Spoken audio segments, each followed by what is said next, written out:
Hello, beautiful people, and welcome to Drawing Down the Dragon. I'm Snappy, and thank you for joining me for our evening adoration to the Muses.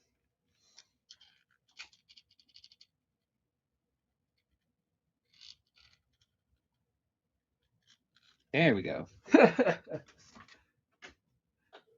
And we cry out in loving adoration to the Great Mother, the twins, and the Muses, the one, duality, and generation. And we ask the Muses to sing in us the songs of inspiration, to guide us in our daily wanderings, and to teach us to listen and perceive with reasoned clarity. Thank you all for joining me. I truly, truly appreciate it. It absolutely means the world to be here with you all. So thank you guys so much. Let's give a quick shout out here to our chat. Much love, Hupomeno. Much love, Donna Marie. Much love, Virgie. Much love, Things in My Chest. Much love, Sonia. Much love, Jaro. Much love, Mormon Atheist. It's great to see you guys. Really, truly appreciate it. It's been kind of a wild moment for me in life. And, it's really important to come back to these things that we love and to ground ourselves in what is important, which is just that expression of love and of creativity and generation, connecting to that force of inspiration and reminding ourselves what is most beautiful about life, right? Friendship, community, connection, and, celebration. That's what this is. This is about celebration of life in the moment, and I'm so incredibly happy to share this moment with you all, you know. So let's begin today by talking a bit about the astrology. So today's kind of a wild day astrologically. We had two major shifts in the middle of the day. We had Venus move from Virgo to Libra, where she's exalted. And this is like a massive shift from solitary to justice, from going within to coming without, right? To coming into community versus being in that internal, right? Expression versus, hidden. Wild, wild energy. So there's this radical need for people to share their thoughts and to be in that energy of justice. We also see the shift with the moon, right? The moon moved in the early day from Taurus to being exalted in Gemini. So we went from being grounded in the home and in our body, in the physical, really being about the practical and the pragmatic, about the domicile, about domesticity, to then shifting into this free creative mode that is Gemini, trying to understand and reaching into the heights of the air, being in that pure communication and trying to learn and to experience the people around us, not from an emotional perspective, but from that true knowledge, creative perspective. So it's a wild energy we're seeing. We're seeing people, right, come out of that earth and come into the air in such a massive way. Two major earth signs, right? Virgo and Venus and Taurus and the moon. And then shifting, right? That Venus moves into Libra, the height of the air. And then we see Gemini come into. Interesting stuff, right? Interesting stuff. Wild. So, ground yourself today because it's going to be a bit rocky. And there's going to be that need for justice, especially around concerns with the home and the family and that which we love, right? So wild, wild, wild moment. All right. So for today, I have things a little bit different than normal. We're going to do just one prayer today. And then I have a couple short stories that I wanted to read to you guys that are really, really important to me. Two mythical stories that have to do with love, generation, and connecting to the muse. And really, really heavy stuff today. But I hope that you guys stay around and listen. And then after, when we're done, the you can't find the logo. Oh my gosh, Constellation! Thank you so much for the donation. Can you send me your email? Can you send me an email? My email is in the description. If you send me an email, I will reply and send you the pic of the dragon that I use, for sure, no problem. But thank you so much for the donation. Wow, that's incredible. I truly appreciate it. But yeah, so for today, we're going to read a couple short stories. Then I'm going to take a break, and when we return, we will do free tarot. And the way that it's going to work is anyone who asks will receive a tarot reading. No one will be denied, and we'll go until we go. So we're going to have some fun this evening. Just all love and positivity. Okay. So let's begin then with our magical prayer. And we're going to start, as we always do, with the prayer to Selene for any spell from the Greek magical papyri, the PGM Book 4. So we'll bring that up here and take a look. Here we go. All right. Prayer to Selene. Come to me, O beloved mistress, three-faced Selene.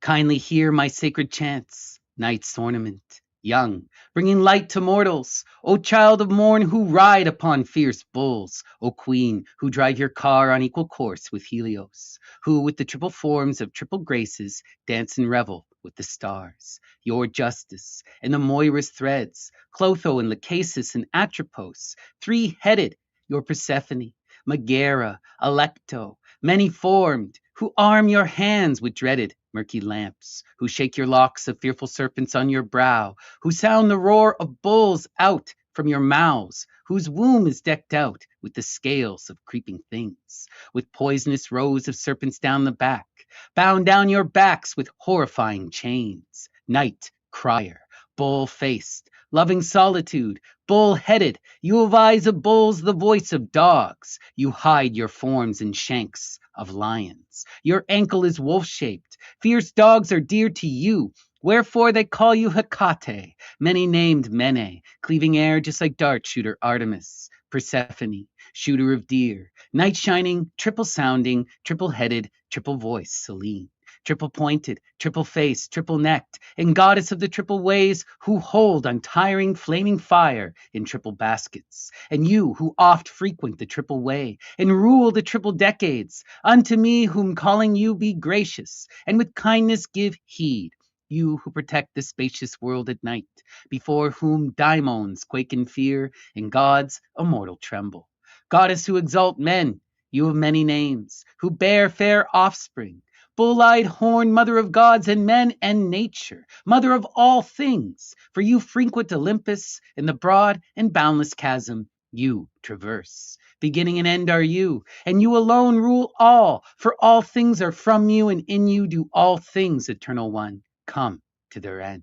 As everlasting band around your temples you wear great Cronus's chains, unbreakable and unremovable, and you hold in your hands a golden scepter. Letters round your scepter Cronos wrote himself, and gave to you to wear, that all things stay steadfast. Subduer and subdued, mankind subduer and force subduer. Chaos too you rule. Ararakarara effiskere. Hail, goddess, and attend your epithets. I burn for you this spice, O child of Zeus, dart shooter, heavenly one, goddess of harbors who roam the mountains, goddess of crossroads, O nether and nocturnal and infernal, goddess of dark, quiet, and frightful one, O you who have your meal amid the graves, night, darkness, broad chaos, necessity. Hard to escape are you, your Moira and Erinyes, torment, justice, and destroyer, and you keep Cerberus in chains. With scales of serpents are you dark, O you with hair of serpents, serpent-girded, who drink blood, who bring death and destruction, and who feast on hearts. Flesh eater, who devour those dead untimely, and you who make grief resound and spread madness. Come to my sacrifices, and now for me do you fulfill this matter. Hail Artemis, hail Hecate, hail Selene. Always such a powerful prayer. Always gets me feeling just amazing. I hope you're pumped too. Beautiful. Thanks, Constellation. I'll reply as soon as I can. Beautiful.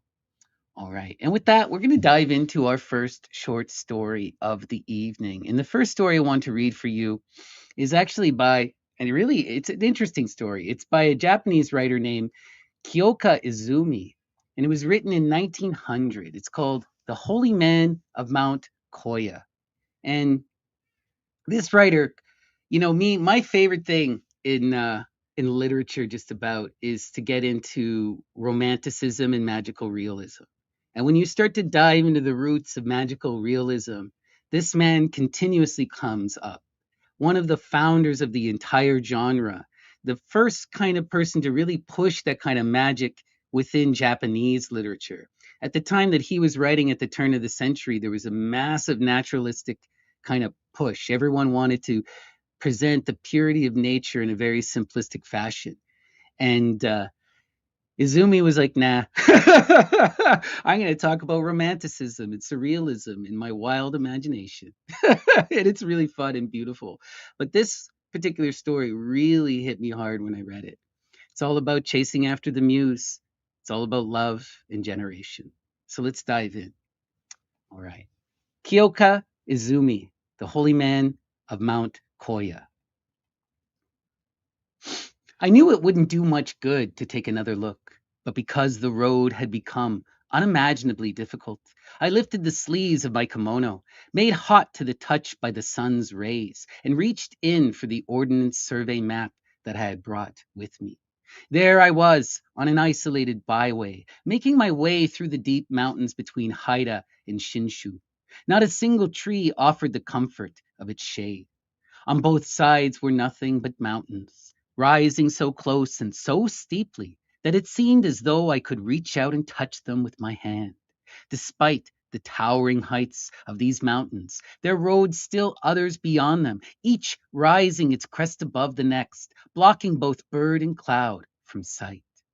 Between earth and sky I stood alone, the crystalline rays of the blistering midday sun falling white around me as I surveyed the map from beneath the brim of my sedge hat.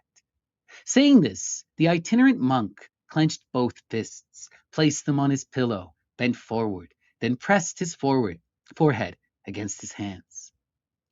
We had become traveling companions in Nagoya, and now, as we were about to retire for the night in Suruga, it occurred to me that he had maintained this humility with perfect consistency, and that he had shown none of the airs of the self-righteous. I remembered how we met on the train. I was traveling west on the main line that connects the cities of the Pacific coast. When he got on at Kakegawa, he sat at the end of the car with his head bowed, and because he showed no more life than cold ashes, I paid him little attention. But then the train reached Nagoya, and everyone else got off at once, as if by previous arrangement, leaving only the monk and myself to share the coach. The train had departed from Tokyo at 9:30 the night before and was scheduled to arrive in Suruga that evening. As it was noon when we reached Nagoya, I purchased from the station vendor a small lunchbox of sushi, which happened to be what the monk also bought. When I eagerly removed the lid, however, I was disappointed to find only bits of seaweed scattered on top of the vinegar-flavored rice, and knew immediately that my lunch was sushi of the cheapest kind. Nothing but carrots and gourd shavings, I blurted out. The monk, seeing the look on my face, couldn't help but chuckle. Since we were the only two passengers in the car, we naturally began a conversation. Although he belonged to a different sect, he told me that he was on his way to visit someone at the Eihiji, the great Zen monastery in Echizen, and planned to spend the night in Suruga. I was returning home to Wakasa, and because I also had to stop over in the same town, we decided to become traveling partners. He told me he was affiliated with Mount Koya, headquarters of the Shingon sect. My guess was that he was about 45 or 6. He seemed a gentle, ordinary, likable sort. Modestly dressed, he wore a woolen traveling cloak with ample sleeves, a white flannel scarf, a pillbox hat, and knitted gloves. On his feet, he had white socks and low wooden clogs. Though a man of the cloth, he looked more like a poetry master, or perhaps someone of even more worldly interests. So where will you spend the night? His question prompted a deep sigh from my lips as I contemplated the drearier aspects of staying alone in a strange place. The maids who doze off with their serving trays still in hand, the hollow flattery of desk clerks, the way everyone stares at you whenever you leave your room and walk the halls, and worst of all, how they snuff out the candles as soon as dinner is over and order you to bed in the dim shadows of lantern light. I'm the sort who doesn't fall asleep easily, and I can't begin to describe the loneliness of being abandoned like that in my room. And now that the nights had gotten longer ever since leaving Tokyo, I had been preoccupied with how I was going to make it through that night in Suruga. I suggested that I suggested to the monk that if it was no bother, we might spend the night together. He nodded cheerfully and added that whenever he traveled through the North Country, he always rested his walking staff at a place called the Katoria. Apparently, the Katoria had been a traveler's inn until the proprietor's only daughter, well liked by all who knew her, suddenly died. After that, the family took down their shingle, and though no longer in business, were always willing to accommodate old friends. For such people, the elderly couple still provided family like hospitality. The monk suggested that if such a invitation were agreeable to me, we would be welcome there. But he started to say, then paused for dramatic effect. The only thing you might get for dinner is carrots and gourd shavings. With that, he burst into laughter. Despite his modest appearance, the monk had quite a sense of humor. In Gifu, the sky was still clear and blue, but once we entered the North Country, famous for its inclement weather, things began changing. Maibara and Nagahama were slightly overcast. The sun's rays penetrated the clouds only weakly, and a chill seeped into my bones. But by the time we reached Yanagase, it started to rain. As my window grew steadily darker, the rain mixed with something white. It's snowing. So it is, the monk said, not even bothering to look up at the sky. If he found the snow uninteresting, neither was he concerned with the ancient battleground at Shizugatake or the scenery at Lake Biwa. As I pointed them out, he only nodded. We neared Suruga, and I prepared myself for the annoying, or should I say frightening, tenacity of the solicitors who lie in wait at the station for potential customers. As I expected, they were there in droves, waiting for us to stop off the train. They lined the road that led away from the station, forming an impenetrable wall around the travelers. And as they closed in on us with their lanterns and umbrellas, all emblazoned with the names of the inns they represented, they called out and demanded we stay the night with them. The more brazen ones even snatched up people's luggage and shouted out, "Thanks, this way, please." No doubt those suffering headaches would have found their heads pounding because of this intolerable behavior. But, as always, the monk kept his head bowed and calmly slipped unnoticed through the crowd. No one bothered to stop him, and luckily I followed right behind, emitting a sigh of relief once the station was behind us. The snow showed no signs of letting up. No longer sleet, its dry light flakes brushed my face as they fell. Though it was still early in the evening, the people of Suruga had already bolted their doors for the night, leaving the street deserted and quiet.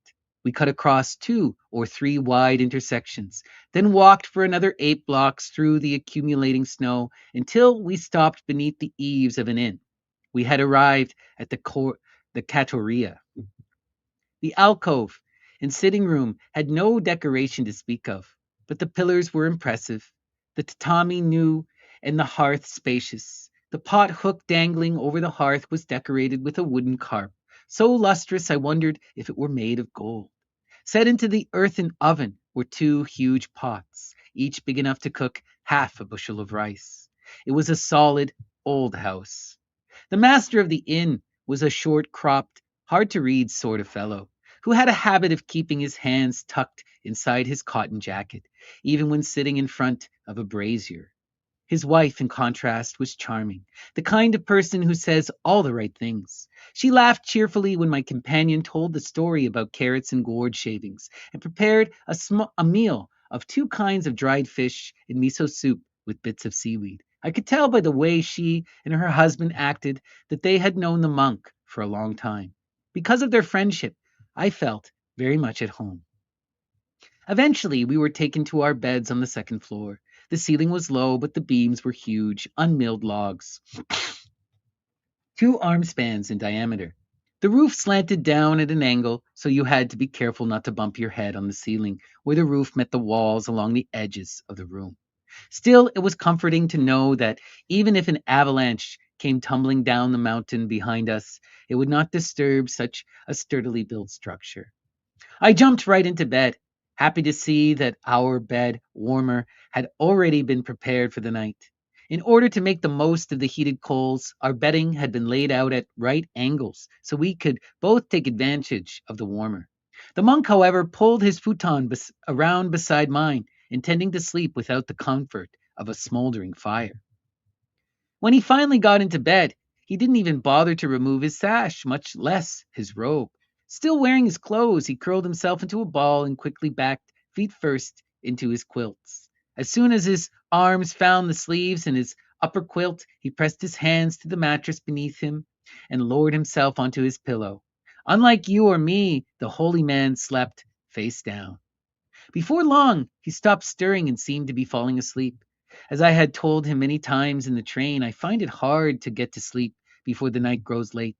And so I asked him, begging like a child, to take pity on me and tell me about some of the interesting things he had experienced on his many pilgrimages. He nodded and added that since middle age, he had always slept face down, but that he was still wide awake. Like me, he had too difficulty falling asleep. So you want to hear a story? Then listen to what I'm about to tell you, he said. And remember that what you hear from a monk isn't always a lecture or a sermon. It was only later that I learned he was none other than the renowned and revered monk Sucho of the Rikumen temple. The owners of this inn mentioned that someone else might join us here tonight, the monk began. A man from Okasa, same as you. He travels around and sells lacquerware. He's young, but I know him to be a good, serious fellow, quite unlike a young man I once met when making my way through the mountains of Haida. This other person was Toyama, medicine peddler, whom I happened to run into at a tea house in the foothills.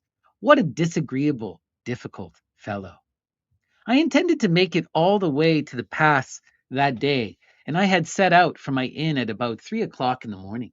I covered 15 miles or more while it was still cool. By the time I made it to the tea house, the morning mist had burned off and it was starting to get hot. I had pushed myself at a fast pace, and my throat was as parched as the road beneath my feet. I wanted to get something to drink right away, but was told the kettle wasn't boiling yet. Of course, there was no reason to expect the tea house to be ready for business, as so few pass by on such mountain paths. In a place as isolated as that, smoke from the hearth rarely rises while the morning glory blossoms are still blooming. As I waited, I noticed an inviting brook running in front of the stool on which I had taken a seat. I was about to scoop up a handful of water from a bucket nearby when something occurred to me. Disease spreads quickly in summer months, and I had just seen powdered lime sprinkled over the ground at the village called Suji. Excuse me, I called to the girl in the tea house. I felt a bit awkward asking, but forced myself to inquire. Is this water from your well? It's from the river, she said. He answered, alarmed. Down the mountain, I saw signs of an epidemic, I said. I was just wondering if this brook comes from over Sugi. No, it doesn't, she replied simply, as though I had nothing to worry about. I should have been happy to hear her answer, but listen, someone else was already at the tea house. The young medicine peddler I had just mentioned had been resting there for quite some time. He was one of those vulgar pill salesmen. You've seen them dressed in an unaligned, striped kimono, a cheap sash, and the obligatory gold watch dangling in front, leggings and breeches, straw sandals, a square medicine chest tied to the back with a pale yellowish green cloth. Add an umbrella or an oilskin slicker, folded up and tied to the pack with a flat sonata string, and there you have it, the typical traveling salesman. They all look the same, that serious, knowing look on their faces. But as soon as they get to their lodgings for the night, they change into loud, large patterned robes, and with their sashes loosely tied, they sip cheap wine and try to get their feet onto the maids' soft laps. Hey, Baldy, he called, insulting me from the very start. Forgive me for asking this, but I need to know something. Here you are. You know you're never going to make it with the ladies, so you shave your head and become a monk, right? So why worry about dying? That's a little odd, don't you think? The truth is, you're no better than the rest of us. Just like I thought. Take a look at him, miss. He's still attached to this floating world. The two looked at each other and burst out into laughter. I was a young man at the time, and my face burned red with shame. I froze there with the scoop of water still in my hands. What are you waiting for? Go ahead, drink till you drown. If you come down with something, I'll give you some of my medicine. That's why I'm here, right, miss? It's going to cost you, though. My mantican, my man contends 3 cents a pack. It may be the gift of the gods, but if you want it, you buy it. I haven't done anything bad enough to make me want to give it away, but maybe we can fix that. How about it, girl? Maybe I should have my way with you. He patted the young woman on the back. I was shocked by the man's lewd behavior and quickly got away from there.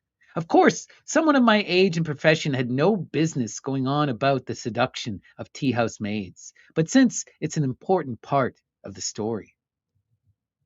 I was so furious. I rushed down the road that led through some rice paddies in the foothills. I had gone only a short distance when the path rose steeply. Looking to the side, I could see it going up the side of the mountain like a rounded earthen bridge. I had just started the climb, my eyes fixed upward upon my goal, when the medicine peddler I had encountered earlier came hurrying along to overtake me. He didn't have anything to say this time. Even if he had, I doubted I would have responded. Thoroughly accustomed to looking down on other people, the peddler made a point of giving me a contemptuous glance as he passed by. He pressed forward to the top of a small hill where he stopped, holding his opened umbrella in one hand. Then he disappeared down the other side. I followed him, climbing the steep slope until I made it to the top. Then I proceeded ahead. The peddler had already made it down the other side and was standing on the road, looking this way and that. I suspected he might be planning some mischief and was on guard as I continued in his footsteps. When I reached the spot, I could see why he had stopped. The road forked at that point. One of the two paths was extremely steep and headed directly up the mountain.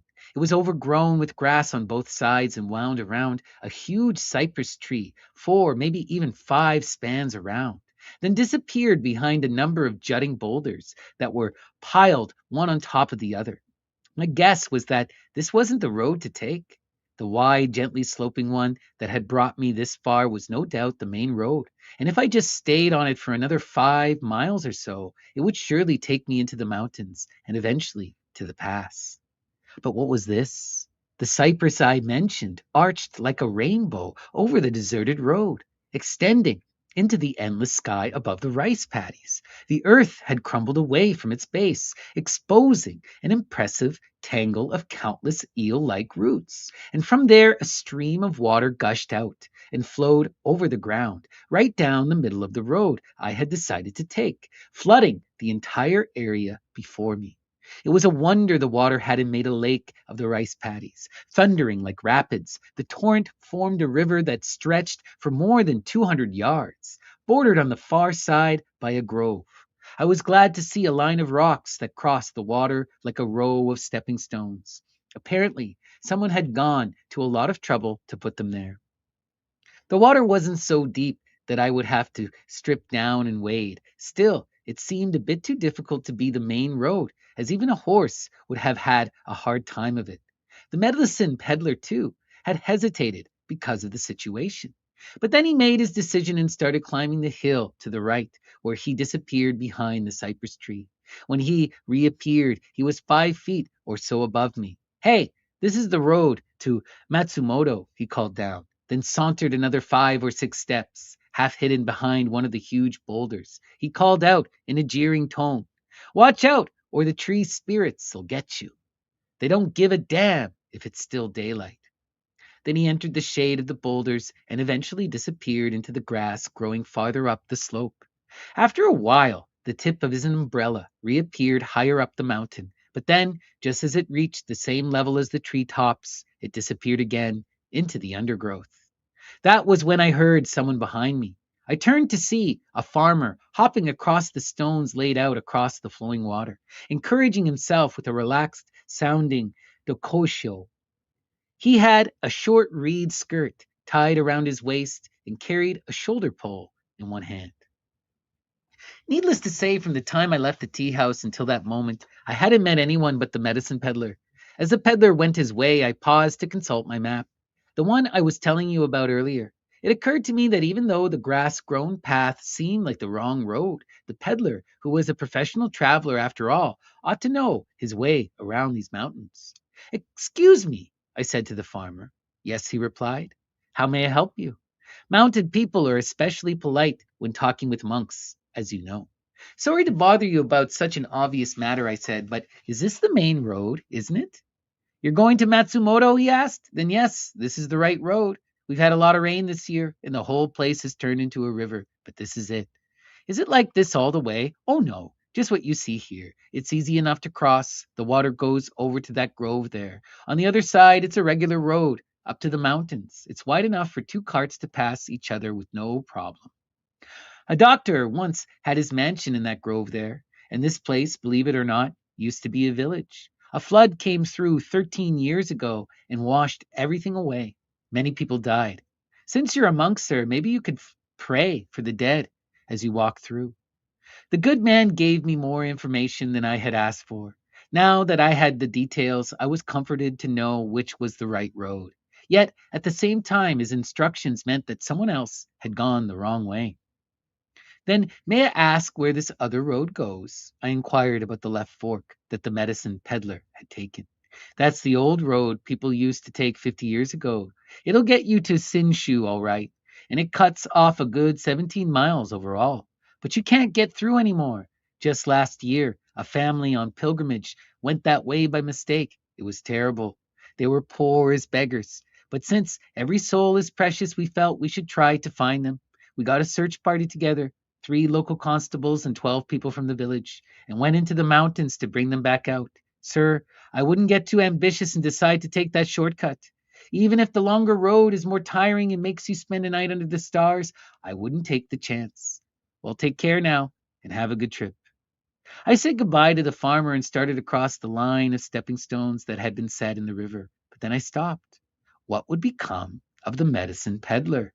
I doubted the old road was nearly as bad as the farmer had described, but if it were true, it would be like letting the man die before my very eyes. Anyway, as one who had renounced the world, I had no business worrying about whether I could find an inn before nightfall or not, and so I decided to go and bring the medicine peddler back. Even if I didn't find him and ended up taking the old road all the way, it wouldn't be as bad as all that. This wasn't the season for wild dogs prowling or for forest spirits lurking about. So why not? I thought. When I turned around, I saw that the kind farmer had already disappeared from sight. I'll do it, I said to myself, and stared up the steep path. It wasn't that I wanted to be a hero or that I was getting ahead of myself. Judging from what I've just told you, you might think that I'm some sort of enlightened saint, but the truth is that I'm really a coward. I didn't even dare drink the river water. So you're probably wondering why I decided to take the dangerous path. To tell the truth, I wouldn't have cared that much about someone with whom I'd exchanged only a few words of greeting. But because the peddler had been such a disagreeable person, I felt I would be purposely letting him take the wrong road. In short, my conscience made me do it. The monk Sucho, still lying face down, brought his hands together in prayer. I just didn't think letting him die would be worthy of the Nenbutsu I chant, he said. So listen to this. I walked past the cypress tree, then made my way through the boulders and ended up on the trail above them. Passing through a stand of trees, I entered a path in the thick grass that seemed to go on forever. Before I knew it, I had climbed the mountain and was approaching another. For a while, a meadow opened up, and the path sloped gently and became even wider than the main road I had just left, easily wide enough to accommodate a daimyo's procession. The two roads were running parallel to each other. One was slightly to the east, and the other situated a bit to the west, with the mountain in the middle. Even in this broad plain, though, I could see no sign of the medicine peddler, not even a speck the size of a poppy seed. Every once in a while, a small insect would fly across the baking sky. I felt even more insecure walking in the open where everything was empty and unfamiliar. Of course, I had heard about travel in the Haida Mountains before, how few inns there were along the way, and how if you got millet rice for dinner, you were doing well. I was prepared for the worst, And because my legs were strong, I kept up the pace without flagging. As I made my way, the mountains began closing in until I was walled in on both sides, and the trail before me rose steeply. From here, I knew I'd be crossing the notorious Ammo Pass. And so I did what I could to prepare myself for the climb. Readjusting my straw sandals, I grasped for breath in the blistering heat. Years later, I heard about a wind cave in the path that sends air all the way to Rendai Temple in Mino. But at that time, of course, I had no desire to go see it. I was so intent on climbing that I was oblivious to the scenery and to whatever natural wonders might lie along the way. I didn't even know if it was cloudy or sunny. Concentrating only on getting to the top, I crawled up the incline. Now, this is the part I really want to tell you. You see, the trail got much worse. Not only did it seem impossible for a human being to climb, but there was something even more horrible: snakes. They were buried in the grass, their heads on one side of the trail and their tails on the other, writhing like bridges across my path. The first time I encountered one, my breath rushed from my lungs and my knees gave way beneath me. I crumpled to the ground, my sedge hat still on my head and my walking staff still in my hand. I've always been afraid, or maybe I should say terrified, of snakes. That first time the creature did me the favor of slowly slithering away. It raised its head, then disappeared into the grass. I got to my feet and continued ahead another 500 or 600 yards, only to find another snake sunning its belly, its tail and head also hidden in the grass on either side of the path. I shouted and jumped back, and this one, too, slithered away. But the third snake I encountered was in no hurry to move. You should have seen how big it was. I guessed that if the thing started crawling, it would take a full 5 minutes before its tail finally appeared. Having no other recourse, I forced myself to step over its thick body. My stomach turned, and I felt as though my hair and all my pores had turned into scales. I closed my eyes and imagined my face turning as pale as the creature's belly. I could feel myself breaking out in a cold sweat. My legs lost their strength, barely able to keep my feet under me. I stumbled down the trail, my heart pounding with fear, and again another snake appeared. This one had been cut in half. All that remained was the length from belly to tail. The wound was tinged with blue, and as the snake twitched on the path, a yellow fluid ran from where it had been severed. That was when I finally panicked and started running back the other way. But when I came to my senses and remembered the other snakes I had just passed, no doubt they were lying in wait for me. And yet, I would rather be killed than jump over another one. I knew in my heart that if the farmer had said, even in passing, that there were snakes like this on the road, I wouldn't have taken this way, though it might have meant suffering in hell for abandoning the medicine peddler. Baked by the sun, I felt tears come to my eyes. Save me, merciful Buddha! Even now, the thought of that experience makes me shudder. The monk pressed his hand to his forehead. But losing control wasn't going to help, so I did my best to regain my composure. It was not the time to be turning back. I would only run into the severed body of the dead snake, about 3 feet long. This time I left the path deep into the grass in order to get around it, and as I did, I panicked again, fearing that the other half would appear and coil itself around me. My legs grew stiff, and I stumbled over a stone. Apparently, that's when I twisted my knee. From there, I had to limp along the trail as best I could. I knew that if I collapsed on the road, I would be killed by the steamy heat. So I made up my mind that I was going to make it and pressed on. The hot stench of the grass was menacing, and underfoot I was constantly stepping on what felt like large bird eggs strewn about. For the next 5 miles, the road twisted and turned up the mountain in a series of switchbacks, reaching the heart of the mountain. I turned the corner around a huge boulder and worked my way through a tangle of tree roots.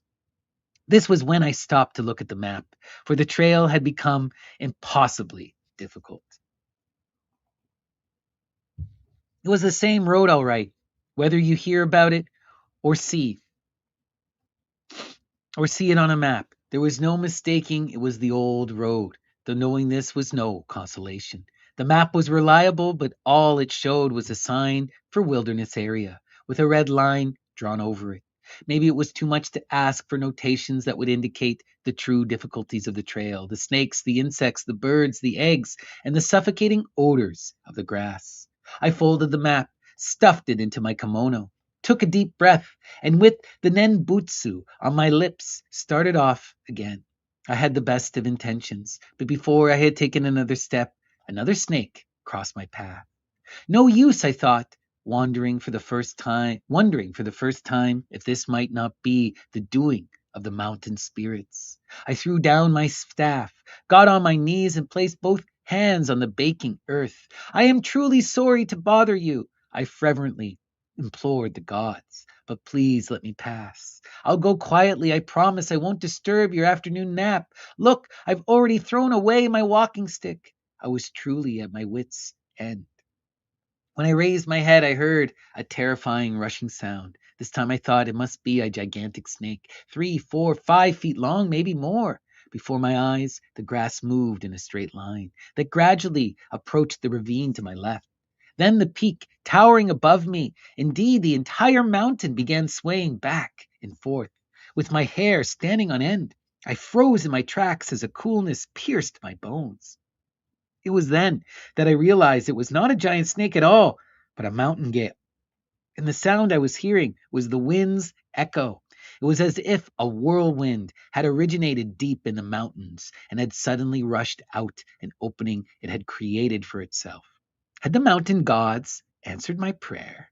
The snakes were nowhere to be seen, and the heat dissipated. Courage returned to my heart and strength to my legs. Before long, I learned why the wind had suddenly grown chilly. Just ahead was a deep forest. There is a saying about the Yamo Pass that it rains there even on a cloudless day. People also talk about the remote forests that haven't been touched by an axe since the age of the gods. Up to this point, there hadn't been many trees, but now, stepping into the cold, damp woods, I thought about how there would be crabs rather than snakes crawling around now. As I walked ahead, it became dark. Crypto, Maria, pine, Chinese nettle, there was just enough light to allow me to tell the trees apart. Where the shafts of weak sunlight touched the earth, the mountain soil was pitch black. Depending on how the sun pierced the canopy of treetops, though, the light was also mottled blue and red. Some of the places were textured and very beautiful. Occasionally, my toes would get caught in the thread like rivulets that had formed from the water dripping from the leaves. These drops had traveled from branch to branch, originating high up in the forest canopy. They were joined by the steadily falling evergreen leaves and the rustling of some other trees that I couldn't identify. Some leaves fell on my hat and some landed behind me where I had just walked. They too had collected on the branches, and it was my guess that some had taken decades to reach the forest floor. I don't have to tell you how despondent I was, but I suppose a dark place like that is better than daylight for strengthening one's faith and pondering the eternal truths, even for a coward such as myself. At least it wasn't as hot as before. My legs were beginning to feel much stronger, and as I walked much more quickly, thinking I was already 3/4 of the way through the woods. But just then, something fell, apparently from the branches 5 or 6 feet above my head, and landed on my hat. It felt like a lead sinker. Perhaps it was the fruit of a tree. I shook my head once, twice, but it stuck to my hat. I reached up and grabbed it. Whatever it was cold and slimy. In my hand, it looked like a sliced open slug with no eyes or mouth. It was alive, no question about that. And how repulsive! I tried to fling it away, but it only slid down and dangled from my fingers. When it finally fell off, I noticed bright red drops of blood dripping. Surprised, I brought my hand up to take a closer look and discovered another creature similar to the first dangling from my elbow. It was about 1/2 inch wide and 3 inches long. It looked like an enormous mountain slug. As I examined the creature in stupefied amazement, it sucked blood from my arm, swelling larger and larger from the tail up. It had brown stripes on its dull black skin, like a cucumber with warts. Now I could see it for what it was, a blood-sucking leech. There was no mistaking it for anything else. though it was so huge that I hadn't recognized it at first. No rice paddy, no swamps, however famous for its grotesqueries, had leeches like this. I gave my elbow a vigorous shake, but the animal was firmly attached and wouldn't let go. Even though it was the last thing I felt like doing, I grabbed the leech with my other hand and pulled until it finally came off with a sucking sound. I couldn't bear the thought of the leech touching me a moment longer and immediately flung it to the ground. These dumb creatures had taken over the woods by the thousands and drank. Sunless forests had been prepared especially for that purpose. When I tried to squash the thing under my foot, the ground was soft and the leech merely sank into the muck. It was impossible to crush. Already my neck had started to itch. There was another one. I tried to brush it off, but my hand only slipped over its body. Meanwhile, another had worked its way into my kimono and was hiding on my chest.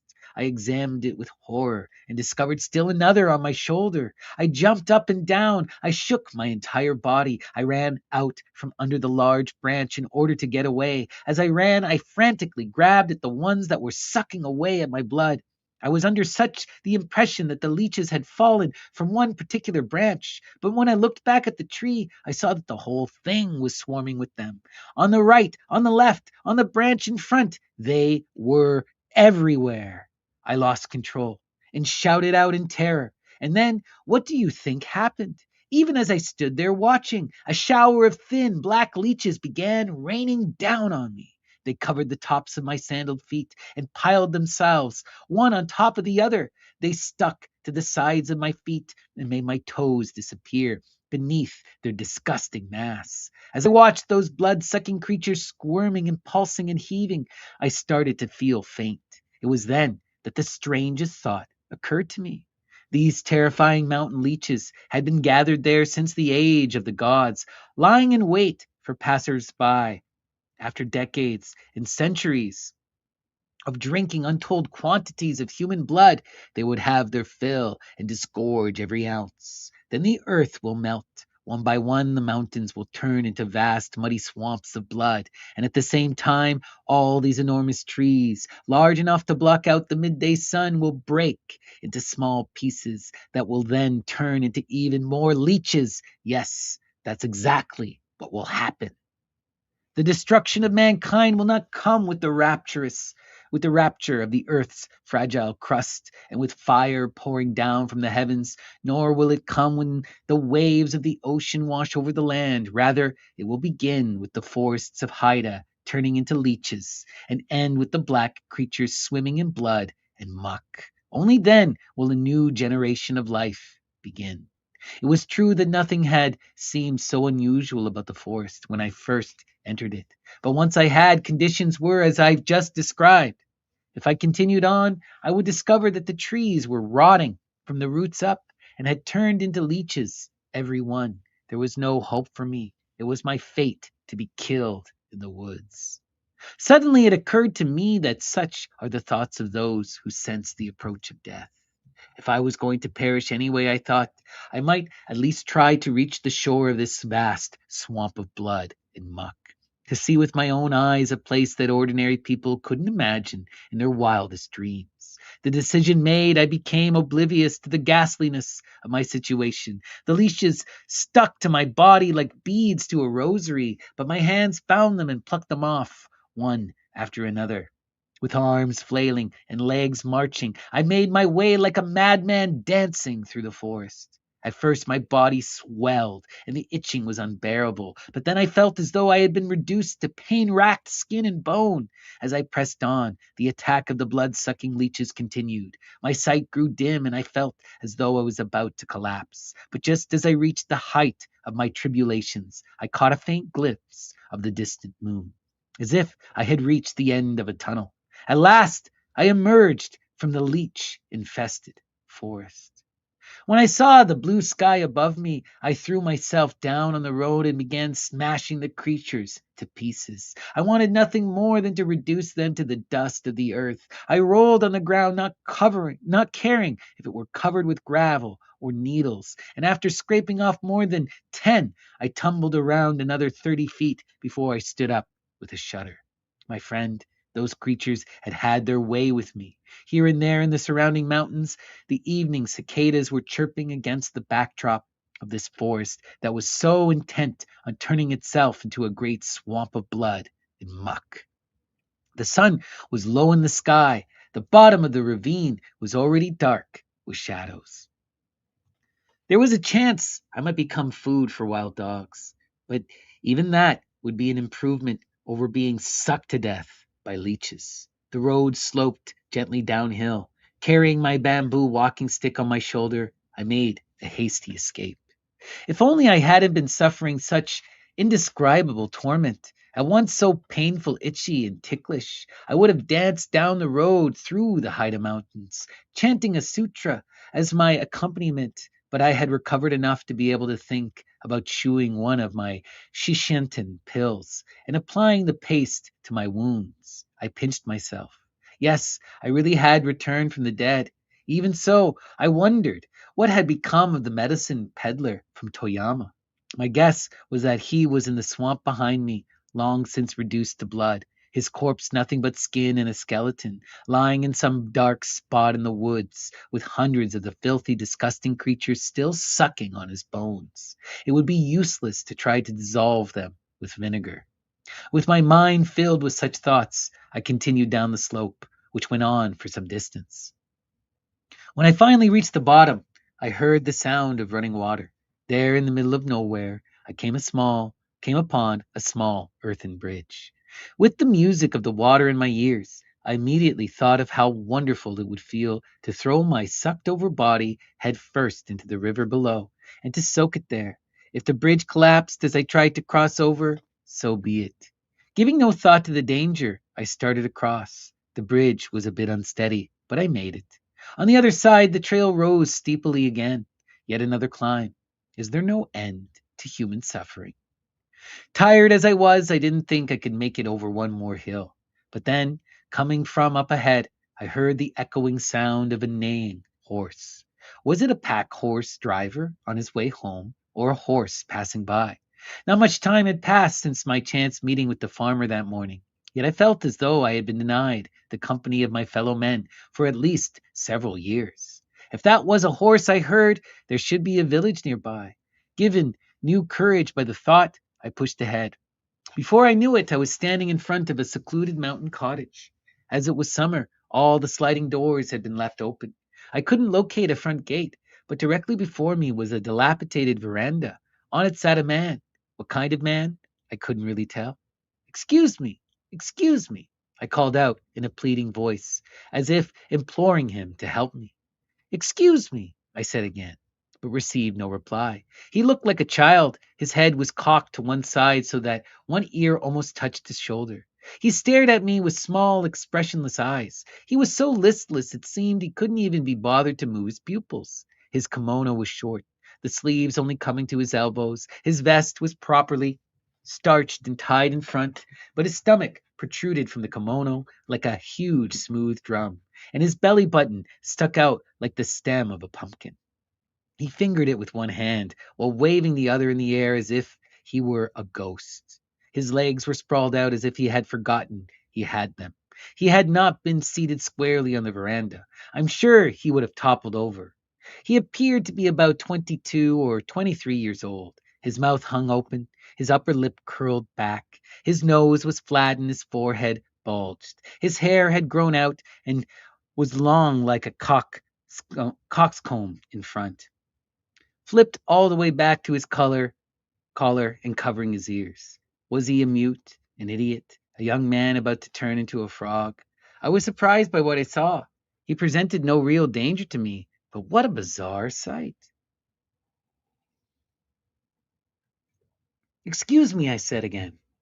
Despite his appearance, I had no choice but to try to communicate with him. My words of greeting, though, made little difference. He only stirred slightly, flopped his head over so it now rested on his left shoulder, mouth still agape. I couldn't anticipate what he might do, but I did feel that if I weren't careful, he might suddenly grab me, then, while fiddling with his navel, lick my face instead of answering my inquiries. I stepped back. But then I thought that no matter how out of the way this place might be, no one would leave such a person alone. I stood on tiptoe and spoke a little louder. Is anyone home? I heard the horse whinny again. The sound came from behind the cottage. Who is it? It was a woman's voice coming from the storage room. My goodness! Would she come slithering out, scales on her white neck, trailing a tail behind her? I fell back another step. Then she appeared, a petite, attractive woman with a clear voice and a gentle manner. Honorable monk, she greeted me. I let out a huge sigh and stood still. Yes, I finally said, and bowed. She sat down on the veranda and leaned forward, looking at me as I stood in the evening shadows. Is there something I can do for you? She didn't invite me to stay the night, so I assumed her husband was out. It seems they had decided not to take in any travelers. I quickly stepped forward. If I didn't ask now, I might lose my chance. I'm on my way to Shinshu. Can you tell me how far it is to the next inn? I'm afraid you still have 19 miles or more to go. Then perhaps you might know of a place nearby where I could stay the night. I'm afraid I don't. She stared into my eyes without blinking. I see. Well, actually, even if you were to tell me that I could find lodging nearby and that they'd put me up in their best room and fan me all night as an act of piety, I really don't think I could take another step. Please, I beg you, even a shed or the corner of a horse stall would be fine. I said this because I knew that the horse I had heard couldn't possibly belong to anyone else. The woman considered my request for a moment. Suddenly she turned, picked up a cloth bag, and started pouring rice from it into a pot at her side. She emptied the bag as if it were filled with water. With one hand steadying the pot, she looked down and scooped up the rice with the other. You could stay here tonight, she said at last. We have just enough rice. Mountain cottages like this get cold at night, but it's summer and you should be fine. So please, won't you come in? As soon as she said this, I plunked myself down on the veranda. The woman got to her feet. But, sir, there is one thing I have to ask of you. She was so forthright that I expected her to set down some impossible condition. Yes, I said nervously. What is it? Nothing that important. It's just that I have a bad habit of wanting to know what's going on in the city. Even if you're not in the mood to talk, I'll keep asking you question after question. So you mustn't tell me anything, not even by a slip of the tongue. Do you understand what I'm saying? I'll keep pestering you if you do. So you mustn't say anything. Even if I beg you, you have to refuse. I just wanted you to know that. There seemed to be some hidden reason behind her request. It was the sort of thing you might expect to hear from a woman living in an isolated cottage where the mountains are tall and the valleys immeasurably deep. As it seemed an easy enough request to fulfill, I nodded. That's fine, whatever you say. With this, the woman immediately became friendlier. The house is a mess, but please come in, make yourself at home. I should get you some water so you can wash up. No, that won't be necessary, but I could use a washcloth. And would you mind getting it wet and wringing it out for me? I ran into a little trouble along the way. I feel so sticky. I'd like to wash up if I could trouble you for that. You do look hot. It must have been hard traveling on a day like this. If this were an inn, you could take a bath. They say that that's what travelers really appreciate most. I'm afraid, though, you won't get even a cup of tea, let alone a tub of hot water. If you don't mind going down the cliff behind the house, though, there's a beautiful stream. You could go there and wash. Hearing those words, I was ready to fly to the river. That sounds perfect. Then let me show you where it is. I have to wash the rice anyway. The woman picked up the pot, placed it under her arm, then put on her straw sandals. Stooping over, she looked under the veranda, pulled out a pair of old wooden clogs, which she had clapped together to shake off the dust. She set them down on the ground for me. Please wear these. Leave your straw sandals here. I pressed my hands together and thanked her. That's very kind of you. You're staying here, she said. Must have been determined by a former life. Don't hesitate to ask for what you need. My friend, she was a most hospitable woman. Please follow me. With the rice pot in her hand, the woman tucked a small towel into her narrow sash. Her rich, lovely hair was tied up in a bun and held in place with a comb and an ornamental hairpin. I noticed that she had a beautiful figure. I quickly removed my sandals and put on the clogs.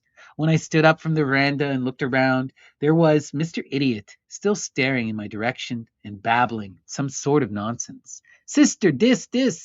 He slowly lifted his hand and touched his tousled hair. Monk, monk. A smile formed on the woman's face. She gave him quick nods. The young man said, then grew limp and started playing with his navel again. Out of sympathy for the two, I didn't raise my head, but merely stole a glance at the woman. She didn't seem to be bothered at all. Just as I was about to follow her, an old man appeared from behind a hydrangea bush. He had come around from the back. A carved ivory netsuke dangled from a long pouch string tied around his waist. Holding a pipe in his teeth, he came up to the woman and stopped. Well, if it isn't a monk. The woman looked over her shoulder at the man. May I ask how it went? Oh, you know, he's one stupid jackass, all right. Nobody but a fox could ever ride that horse. But that's where I come in. I'll do my best to get a fair price. A good deal should fix you up for 2 or 3 months. That would be nice. So where are you headed? Down to the water. Don't go falling in with that young monk now. I'll be on the lookout here. He leaned over and sat down on the veranda. Listen to him talk. She looked at me and smiled. Maybe I should go by myself. I stepped to the side and the old man laughed. Hurry up and get going, you two. We've already had 2 visitors today, she said to the old man. Who knows? Maybe we'll have another. If somebody should come while Jiro's here alone, they won't know what to do. Maybe you could stay and make yourself comfortable until we get back. Sure. The man moved over to the idiot and whacked him on the back with his enormous fist. The idiot looked as if he might cry, but then grinned. Horrified, I turned away. The woman didn't seem to be bothered by it at all. The man laughed. While you're away, I'm going to steal this husband of yours. Good for you, she said, and turned to me. Well then, shall we go? I had the feeling that the old man was watching us from behind as I followed the woman along a wall leading away from the hydrangeas. We reached what seemed to be the back gate. To the left was a horse stable. I could hear the sound of a horse kicking at the walls. It was already starting to get dark. We'll take this path down. It's not slippery, but it's steep. Please be careful. A grove of extremely tall, slender pine trees, their trunks clear of branches for about 15 or 20 feet from the ground, marked the path that we were apparently going to take down to the river. As we passed through the trees, I spotted something white in the treetops far above. It was the 13th night of the new month, and though it was the same moon I had always seen, tonight it made me realize how far from the world of human habitation I had come. The woman who had been walking ahead of me disappeared. When I looked down the hill, holding onto one of the trees, I spotted her below. She looked up at me. It gets a lot steeper here, so please be careful. Maybe I shouldn't have given you those clogs. Would you like my sandals? She obviously thought I was lagging behind because of the steepness of the path, but really, I was more than willing to tumble down the slope to get that leech filth off my body. I'll come down barefoot if I have to, I said. I'm fine. Sorry to make you worry, miss. Miss? She raised her voice slightly and laughed. It was a charming sound.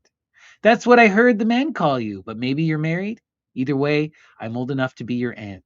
Now come, quickly. I'd give you my sandals, but you might step on a thorn. They're soaking wet anyway. You wouldn't like the way they felt on your feet. She turned away and quickly lifted the hem of her kimono. I could see her white ankles in the darkness. As she walked ahead, they disappeared like the frost at dawn. We were making good progress down the hill when a toad sluggishly emerged from a clump of grass on the wayside. Disgusting! She lifted her heels and jumped to the side. Can't you see I have a guest? Let go of my feet. Back to your bugs. She turned to me. Come right along. Don't pay attention to him. In a place like this, even the animals want attention. She turned back to the toad. To think I'd be flattered to know you. Go away. The toad slowly moved back into the grass, and the woman started ahead. You'll have to climb up here. The ground's too soft. In the grass appeared the trunk of a tree, round and huge. I got up on it. Had no trouble walking, even in my clogs. As soon as I had reached the end, the sound of rushing water was in my ears, although the river was still a distance away. When I looked up, I could no longer see the pine trees. The moon of the 13th night was low on the horizon, nearly half covered by the mountain. Yet it was so brilliant I thought I could reach out and touch it. even though I knew its height in the heavens was immeasurable. It's this way. She was waiting for me. Just a bit farther down the slope, there were boulders all around and pools created by the water flowing over them. The stream was about 6 feet across. As I approached it, the flowing water was surprisingly quiet, and its beauty was that of jewels broken from their string and being washed away. From farther downstream came the terrifying echo of the water crashing against other boulders. On the opposite bank rose another mountain. Its peak was hidden in the darkness, but its lower reaches were illumined by the moonlight spilling over the crest of the mountain across the way. I could see boulders of various sizes and shapes, some like spiral seashells, others angular and truncated, and still others resembling spears or balls. They continued as far as the eye could see, forming a small hill at the water's edge. We're lucky the water's high today. We can bathe up here without going down to the main stream. She dipped her snow-white feet into the water that covered the top of a boulder. The bank on our side was much steeper than the other and tight against the river. We were apparently standing in a small boulder-filled cove. It was impossible to see either directly upstream or downstream, but I could make out some water winding tortuously up the rock-strewn slope across from us. The stream gradually grew narrower, each bend bathed in moonlight, so its water gleamed like plates of silver armor. Closer to where we stood, its waves fluttered white, like a shuttle being taken up at the loom. What a beautiful stream! It is. This river begins at a waterfall. People who travel through these mountains say they can hear a sound like the wind blowing. I don't suppose you heard something along the way. I had indeed, just before I entered the leech-filled forest. You mean that wasn't the wind in the trees? That's what everyone thinks, but if you take a side road from where you were and go about 7 miles, you come to a large waterfall. People say it's the largest in Japan. Not even 1 in 10 has ever made it that far, though. The road is steep. So as I was saying, this river flows down from there. There was a horrible flood about 13 years ago, she continued. Even these high places were covered with water, and the village in the foothills was swept away. Mountains, houses, everything was leveled. There used to be 20 homes here at Kaminohara, but now they're gone. The stream was created then. Those boulders up there, the flood deposited them.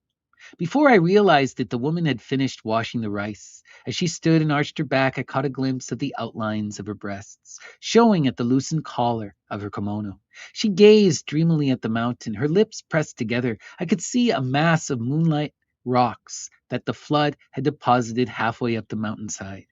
Even now, just thinking about it frightens me, I said, as I stooped over and began washing my arms. It was then that she said, if you insist on such good manners, your robes will get wet. That's not going to feel very good. Why not take them off? I'll scrub your back for you. I wouldn't. Why not? Look how your sleeve is getting in the water. She suddenly reached from behind and put her hand on my sash. I squirmed, but she kept going until I was completely naked. My master was a strict man, and as one whose calling it is to recite the Holy Sutras, I had never taken off my clothes, not even the sleeves of my robes. But now I was standing naked in front of a woman, feeling like a snail without a shell. I was too embarrassed even to talk, let alone run away. While she tossed my clothes onto a nearby branch, I hunched my back and stood with my knees together. I'll put your clothes right here. Now, you're back. Hold still. I'm going to be nice to you because you called me miss. Now don't be naughty. She pulled up one of her sleeves and held it between her teeth to keep it out of the way. Without further ado, she placed her arm on my back. It was smooth and lustrous as a jewel. For a moment she only looked. Oh my. Is something wrong? These bruises all over your back. That's what I was saying. I had a horrible time in the woods. Just remembering the leeches made me shudder. She looked surprised. So you were in the forest. How awful. I've heard travelers talk about leeches falling from the trees. You must have missed the detour and gone right through their nesting grounds. You're lucky to still be alive. Not even horses and cows make it. It must really itch. Now it only hurts. Then I shouldn't be using this cloth. It'll make your skin peel. She touched me gently with her hands. She poured water over my body and stroked my shoulders back, sides, and buttocks. You would think the cold river water would have chilled me to the bone, but it didn't. True, it was hot, It was a hot time of the year, but even so, perhaps it was because my blood was aroused, or maybe it was the warmth of her hand. Anyway, the water felt perfect on my skin. Of course, they say that water of good quality is always soothing. But what an indescribable feeling! I wasn't sleepy, but I began to feel drowsy, and as the pain from my wounds ebbed away, I gradually lost my senses, as if the woman's body so close to mine had enveloped me in the petals of its blossom. She seemed too delicate for someone living in the mountains. Even in the capital, you don't see many women as beautiful. As she rubbed my back, I could hear her trying to stifle the sounds of her breathing. I knew I should ask her to stop, but I became lost in the bliss of the moment. Was it the spirit of the deep mountains that made me allow her to continue? Or was it her fragrance? I smelled something wonderful. Perhaps it was the woman's breath coming from behind me. Here, Monk Sucho paused. Young man, since the lamp's over there behind you, I wonder if you could turn up the wick a bit. This isn't the kind of story to be telling in the dark. I'm warning you now. I'm going to tell it just as it happened. The monk's outline showed darkly beside me. As soon as I fixed the lantern, he smiled and continued his story. Yes, it was like a dream. I felt as if I were being softly enveloped in that warm flower with its strange, wonderful fragrance. My feet, legs, hands, shoulders, neck, all the way up to my head. When the blossom finally swallowed me completely, I startled and collapsed on the boulder with my legs out in front of me. Immediately, the woman's arms reached around me from behind. Can you tell how hot I am? Is this It's this unbearable heat. Just doing this has made me sweat. When she said that, I took her hand off my chest. I broke away from her embrace and stood up straight as a stick. Excuse me. Not at all. No one's looking, she said coolly. That was when I noticed she had taken off her clothes. When I don't know, but there she was, her body softly shining like glossy silk. Imagine my surprise. I suffer from the heat because I am a little overweight. It's embarrassing, she said. When it gets hot like this, I come to the river 2 or 3 times a day. If I didn't have this water, I don't know what I would do. Here, take this washcloth. She handed me a wrung out towel. Dry your legs. Before I knew what was happening, she had wiped my body dry. Ha ha, the monk laughed, seeming a bit embarrassed. I'm afraid this is quite a story I'm telling you. With her clothes off, she looked very different. Her figure was voluptuous and full. I had some business to take care of in the shed back there, she said, and now I've got horse's breath all over me. This is a good chance to wash up a bit. She spoke as if confiding in a brother or sister. She raised one hand to hold back her hair and wiped under her arms with the other. As she stood and wrung out the towel with both hands, her snowy skin looked as if it had been purified by this miracle working water. The flowing perspiration of such a woman could only be light crimson in color, the shade of mountain flowers. She began combing her hair. I'm really being a tomboy. What if I fell into the river? What would the people downstream think? That you were a white peach blossom, I said what came to my mind. Our eyes met. She smiled, as if pleased by my words. At that moment, she seemed 7 or 8 years younger, looking down at the water with an innocent shyness. Her figure bathed in the moonlight and enveloped in the evening mist, shimmered translucent blue before a huge, smooth rock that was being moistened black by the spray from the opposite bank. It had grown dark, and I had trouble seeing clearly, but there must have been a cave somewhere nearby, for just then a number of bats, creatures as large as birds, began darting over our heads. Stop that. Can't you see I have a guest? The woman suddenly cried out and shuddered. Is something wrong? I asked calmly. I had put my clothes back on. No, she said, as if embarrassed, and quickly turned away. Just then, a small gray animal the size of a puppy came running towards us. Before I could shout out, it jumped from the cliff, sailed through the air, and landed on her back. With the animal hugging her like that, she seemed to vanish from the waist up. Beast! Can't you see my guest? Now there was anger in her voice. What insolence! When the animal peered up at her, she struck it squarely on the head. It let out a shriek, jumped backward into the air, and dangled by its long arm from the branch where she had hung my clothes. Then it did a somersault, flipped itself on top of the branch, and scampered up the tree. A monkey! The animal jumped from branch to branch, then climbed to the very top of the tall tree, sharing the tree tops with the moon that had risen high in the sky and was showing through the leaves. The woman seemed to be in a pout because of the monkey's misbehavior, or rather because of the pranks of the toad, the bats, and the monkey. The way her mood soured reminded me of young mothers who get upset when their children misbehave. As she put her clothes back on, she looked angry. I asked no questions. I hid in the background and tried to stay out of the way. She was gentle yet strong, light-hearted, yet not without a degree of firmness. She had a friendly disposition, but her dignity was unshakable, and her confident manner gave me the impression that she was a woman who could handle any situation. Nothing good could come of getting in her way if she were angry. I knew that if I were unfortunate enough to get on her wrong side, I would be as helpless as a monkey fallen from its tree. With fear and trembling, I timidly kept my distance, but as it turned out, things weren't as bad as all that. You must have found it odd, she said, smiling good-naturedly, as if recalling the scene. There's not much I can do about it. Suddenly she seemed as cheerful as before. She quickly tied her sash. Well, shall we go back? She tucked the rice pot under her arm, put on her sandals, and quickly started up the cliff. Give me your hand. No, I think I know the way now. I thought I was prepared for the ascent, but once we started the climb, it was a lot farther to the top than I expected. Eventually, we crossed over the same log lying in the grass. Logs have an amazing resemblance to serpents, especially pine trees with their scale like bark. With the cliff towering above us, it seemed as though the fallen tree was indeed a slithering snake. Judging from its girth, the serpent's head would be somewhere in the grass on one side of the path and its tail on the other. There it was, its contours brightly lit by the moonlight. Remembering the road that had brought me here, I felt my knees begin to quiver. The woman was good enough to keep looking back to check on me. Don't look down when you cross over. Right there in the middle. It's a long way to the bottom. You wouldn't want to get dizzy. No, of course not. I couldn't stand there forever, so I laughed at my timidity and jumped up on the log.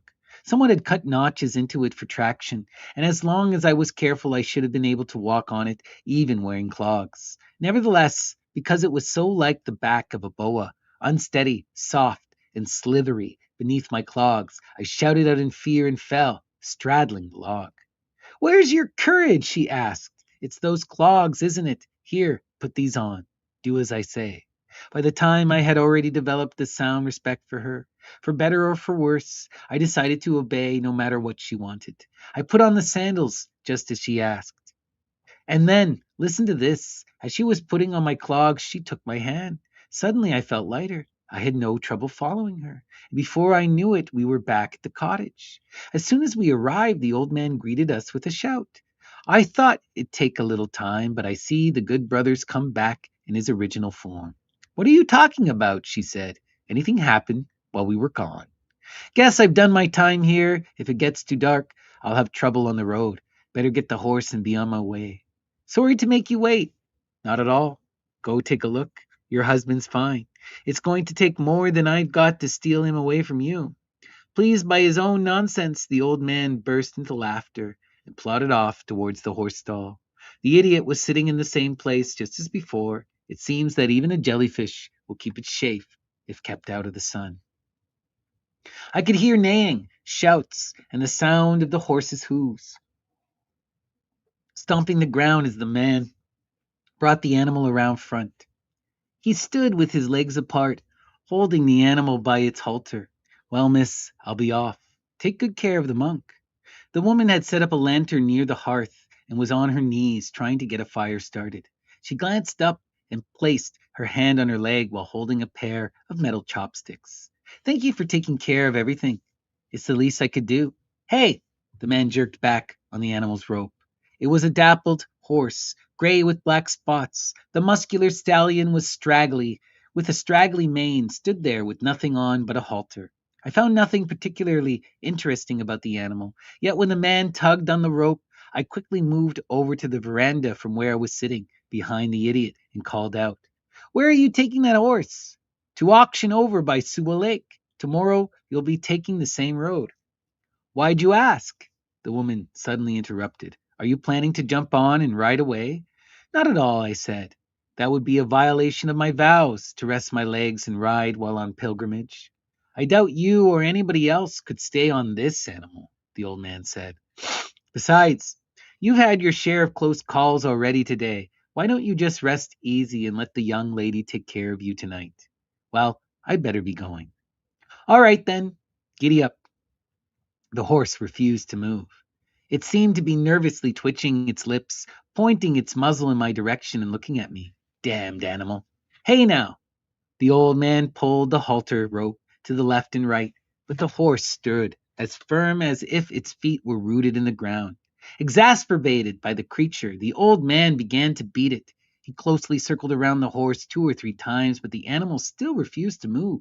When the man put his shoulder against its belly and threw his weight against the horse, it finally lifted one of its front feet, but then planted all four again. "Miss! Miss!" The man wailed for help.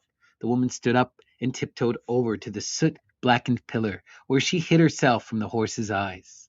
The man pulled out a dirty, crumpled towel from his pocket and wiped the sweat from his deeply wrinkled brow. With new determination on his face, he placed himself in front of the horse and, maintaining his calm, grabbed the rope with both hands. He planted his feet, leaned back, and threw his whole weight into it.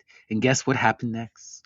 The horse let out a tremendous whinny and raised both its front hooves into the air. The old man stumbled and fell to the ground on his back, and the horse came down, sending a cloud of dust into the moonlight sky. Even the idiot saw the humor of the scene. For once, and only once, he held his head straight, opened his fat lips, bared his big teeth, and fluttered his hand as if fanning the air. "What now?" the woman said, giving up. She slipped on her sandals and stepped into the dirt-floored area of the cottage. "Don't get it wrong," the old man said to her. "It's not you, it's the monk. This horse has had its eye on him from the start. They probably knew each other in a former life, and now the beast wants the holy man to pray for its soul." I was shocked to hear the fellow suggest I had any connection with the animal.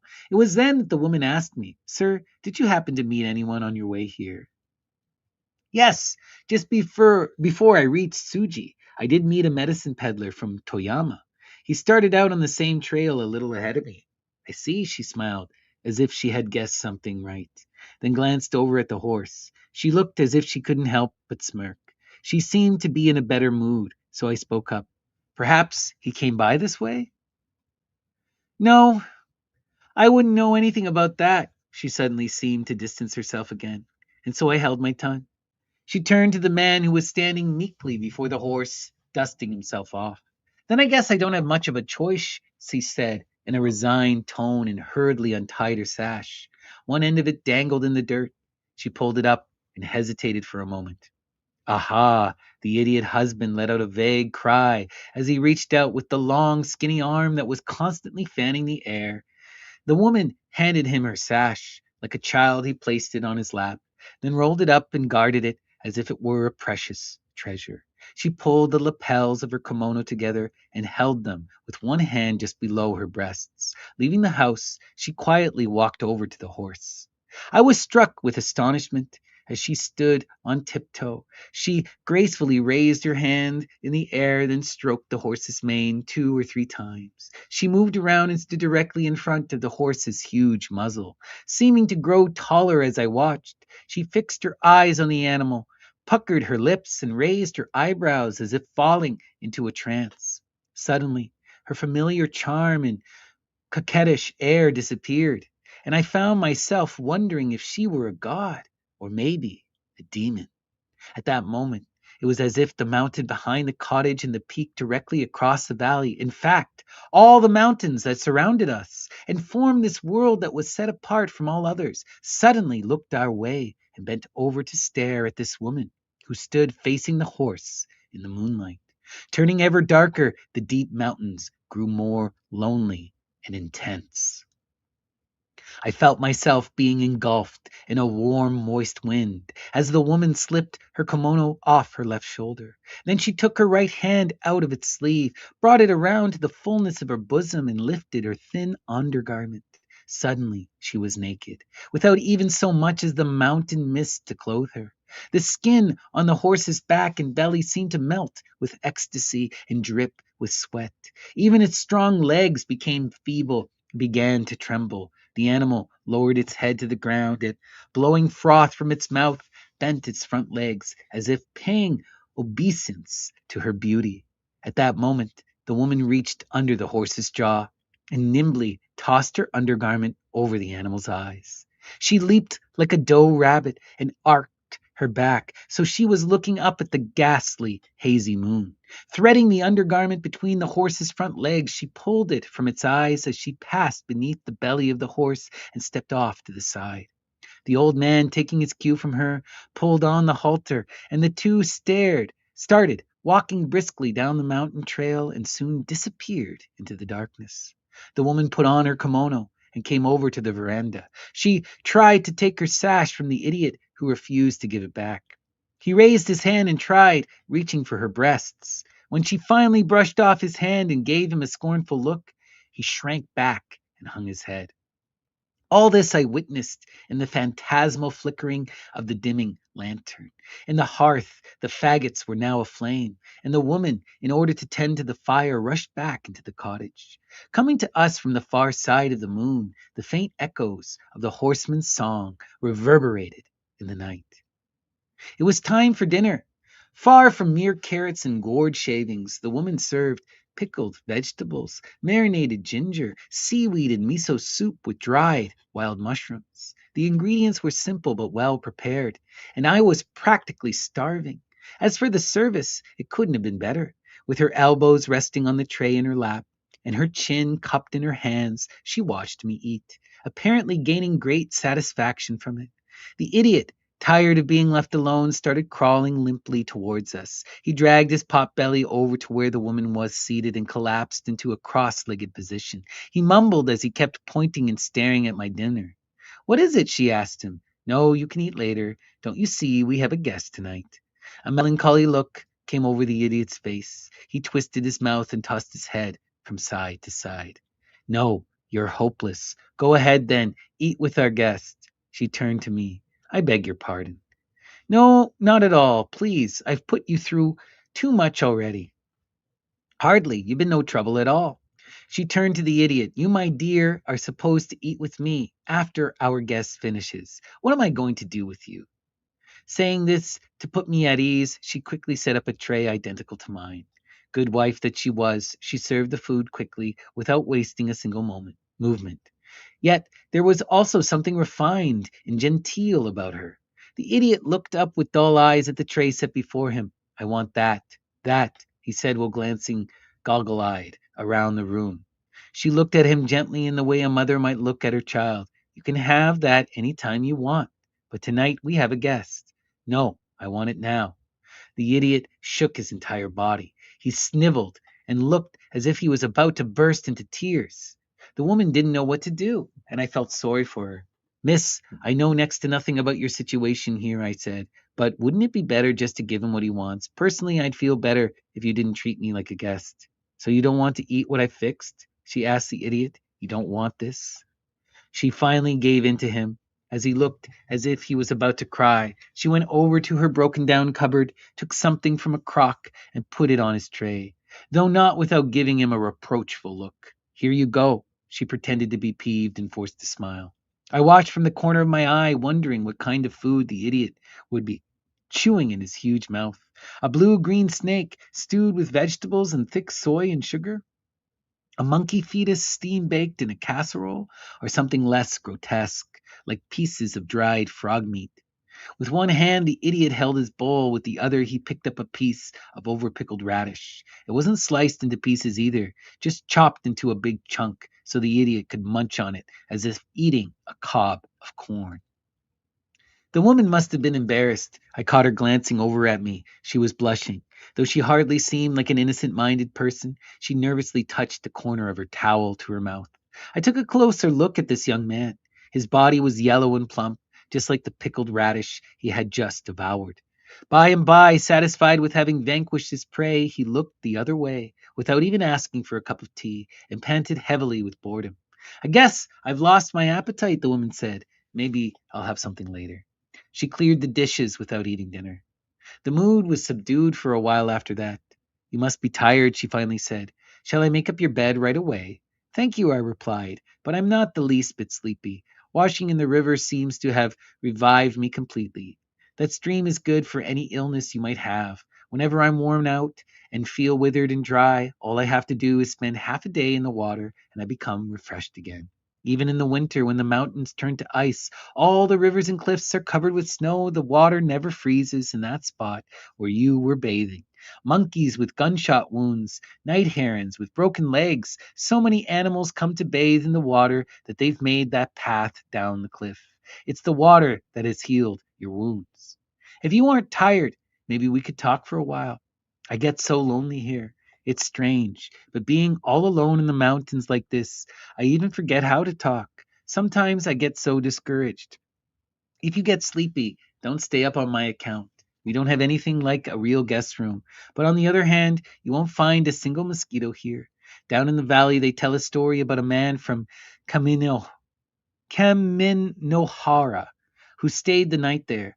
They put up a mosquito net for him, but since he had never seen one before, he asked them for a ladder so he could get into bed. Even if you sleep late, you won't hear any bells ringing, nor any roosters crowing at dawn. We don't even have dogs here, so you can sleep in peace. She looked over at the idiot. That fellow was born and raised here in the mountains. He doesn't know much about anything. Still, he's a good person, so there's no need to worry on his account. He actually knows how to bow politely when a stranger visits, though he hasn't paid his respects to you yet, has he?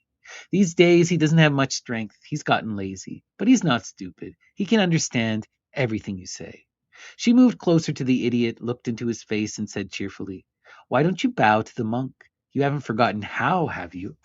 The idiot managed to put his two hands together on the floor and bow with a jerk, as if a wound up spring had been released in his back. Struck by the woman's love for the fellow, I bowed my head. The pleasure's mine. Still facing down, he seemed to lose equilibrium. He fell over on his side, and the woman helped him back up. There, good for you. Looking as if she wanted to praise him for what he had done, she turned to me and said, Sir, I'm pretty sure he could do anything you asked of him. But he has a disease that neither the doctors nor the river can heal. Both of his legs are crippled, so it doesn't do much good to teach him new things. As you can see, just one bow is about as much as he can tolerate. Learning something is hard work. It hurts him. I know, so I don't ask him to do much. And because of that, he's gradually forgotten how to use his hands or even how to talk. The one thing he can still do is sing. Even now, he still knows two or three songs. Why don't you sing one for our guest? The idiot opened his eyes wide and looked at the woman. Then at me. He seemed as shy as he shook his head. After she encouraged and cajoled him in various ways, he cocked his head to one side, playing with his navel, began to sing. Even the summers are cold on Mount Ontake in Kiso. Let me give you a double-lined kimono and a tahi sock as well. The woman listened intently and smiled. Doesn't he know it well, though? How strange it was. The idiot's voice was nothing like you might expect, having heard his story. Even I couldn't believe it. It was the difference between the moon and a turtle, clouds and mud, heaven and earth. The phrasing, the dynamics, the breathing, everything was perfect. You wouldn't think that such a pure, clear voice could emerge from the throat of that young man. It sounded as though his former incarnation was piping a voice from the other world into the idiot's bloated stomach. I had been listening with my head bowed. I sat with my hands folded in my lap, unable to look at the couple. I was so moved that tears came to my eyes. The woman noticed I was crying and asked me if something was wrong. I couldn't answer her right away, but finally I said, I'm fine, thanks. I won't ask any questions about you, so you mustn't ask about me either. I mentioned no details, but I spoke from my heart. I had come to see her as a veritable Yang Gui Fei, a voluptuous and alluring beauty who deserves to be adorned with silver and jade pins for her hair, gossamer gowns as sheer as butterfly wings, and pearl sewn shoes. And yet she was so open and kind to her idiot husband. That was the reason I was moved to tears. She was the sort of person who could guess the unspoken feelings of another. She spoke up. as if she immediately understood exactly what I was feeling. "You're very kind." She gazed at me with a look in her eyes that I cannot begin to describe. I bowed my head and looked away. The lantern dimmed again, and I wondered if this perhaps was the idiot's doing.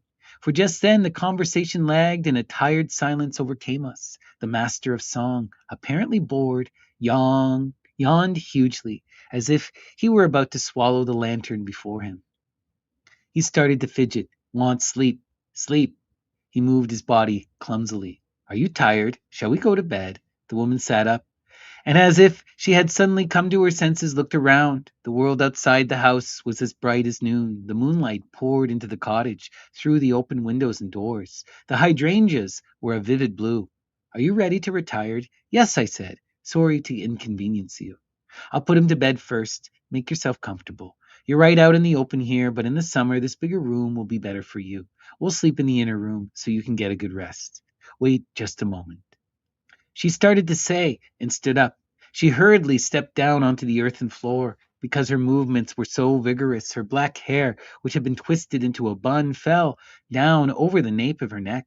With one hand touching her hair and the other on the door, she looked outside and said to herself, "I must have dropped my comb in all the excitement." She was obviously talking about when she had passed beneath the horse's belly. The monk paused as he told his story.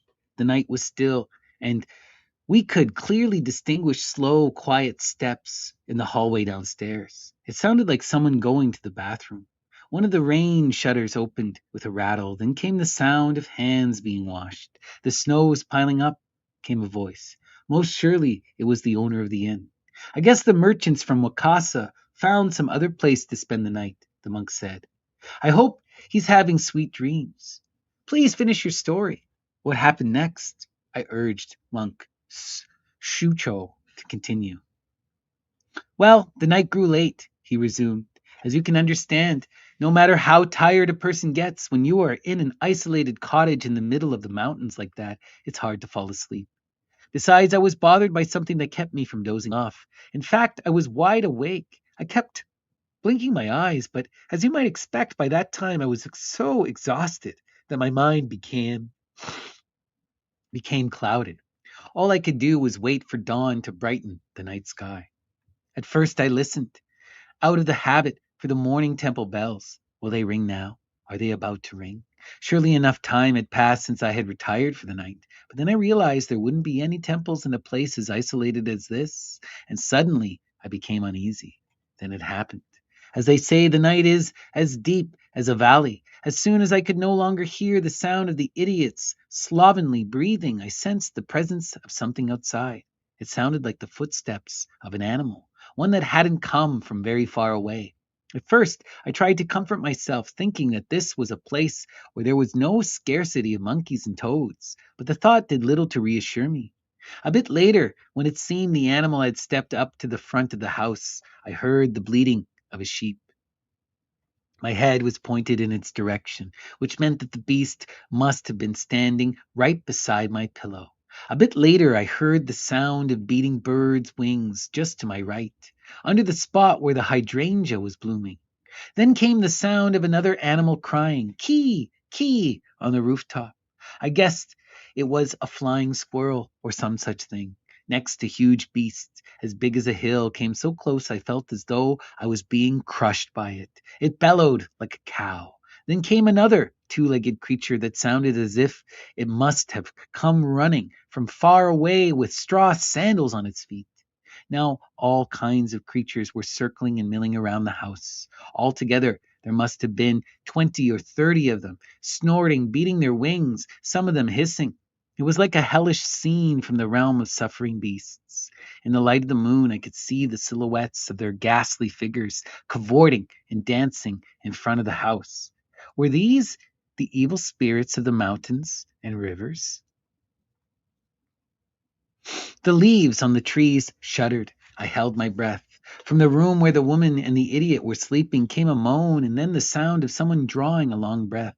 It was the woman, overcome by a nightmare. "We have a guest tonight," she cried out. A few seconds passed before she spoke again, this time in a clear, sharp voice. "I said we have a guest." I could hear the woman tossing in bed, and a very quiet voice said, "We have a guest." Then followed more tossing. The beasts outside stirred, and the entire cottage began to shake back and forth. Frightened out of my senses, I began reciting Adoration. He who dares resists the heavens and vainly tries to block truth's route. May his head be split in seven, like the young Arjaka sprout. His sins is worse than parricide, his crushing doom without relief. His scales and measures telling lies, like Devadatta we despise, offenders of belief. I chanted the sacred words with heart and soul, and suddenly the whirlwind, twisting in the trees, blew away to the south, and everything became still. From the couple's bed came not a sound. The next day at noon, I ran into the old man who had gone off to sell the horse. I was standing by a waterfall not far from a village, and he was on his way back to the cottage. We came upon each other just at that moment when I had decided to give up my life as a monk, to go back to the mountain cottage and spend the rest of the days with the woman. To tell the truth, ever since I had left her early that morning, the single idea dominated my thoughts. No snakes spanned my path, and I encountered no leech-filled forests. Still, though the way might continue to be hard, bringing tribulation to my body and soul, I realized that my pilgrimage was senseless. My dreams of someday donning a purple surplice and living in a fine monastery meant nothing to me. And to be called the living Buddha by others and to be thronged with crowds of worshippers could only turn my stomach with the stench of humanity. You can understand why I haven't given you all the details of my story, but after the woman put the idiot to sleep, she came back out to my room. She told me that rather than going back to a life of self-denial, I ought to stay by her side in the cottage by the river there, where the summer is cool and the winter mild. Had I given in to her for that reason alone, you'd probably say that I had been bewitched by her beauty. But in my own defense, let me say that I truly felt sorry for her. How would it be to live in that isolated mountain cottage as the idiot's bed partner, not able to communicate, feeling you were slowly forgetting how to talk? That morning when we said goodbye in the dawning light, I was reluctant to leave her. She regretted never being able to see me again, spending the rest of her life in such a place. She also said that should I ever see white peach petals flowing upon a stream, however small, I would know that she had thrown herself into a river and was being torn apart bit by bit. She was dejected, but her kindness never failed. She told me to follow the river and that it would lead me to the next village. The water, dancing and tumbling over a waterfall, would be my sign that houses were nearby. Pointing out the road, she saw me off, walking along with me until her cottage had disappeared behind us. Though we would never walk hand in hand as man and wife, I kept thinking I could still be her companion, there to comfort her morning and night. I would prepare the firewood, and she would do the cooking. I would gather nuts, and she would sell them. We would work together, I on the veranda, and she inside, talking to each other, laughing together. The two of us would go to the river. She would take off her clothes and stand beside me, her breath upon my back. She would envelop me in the warm, delicate fragrance of her petals. For that, I would gladly lose my life.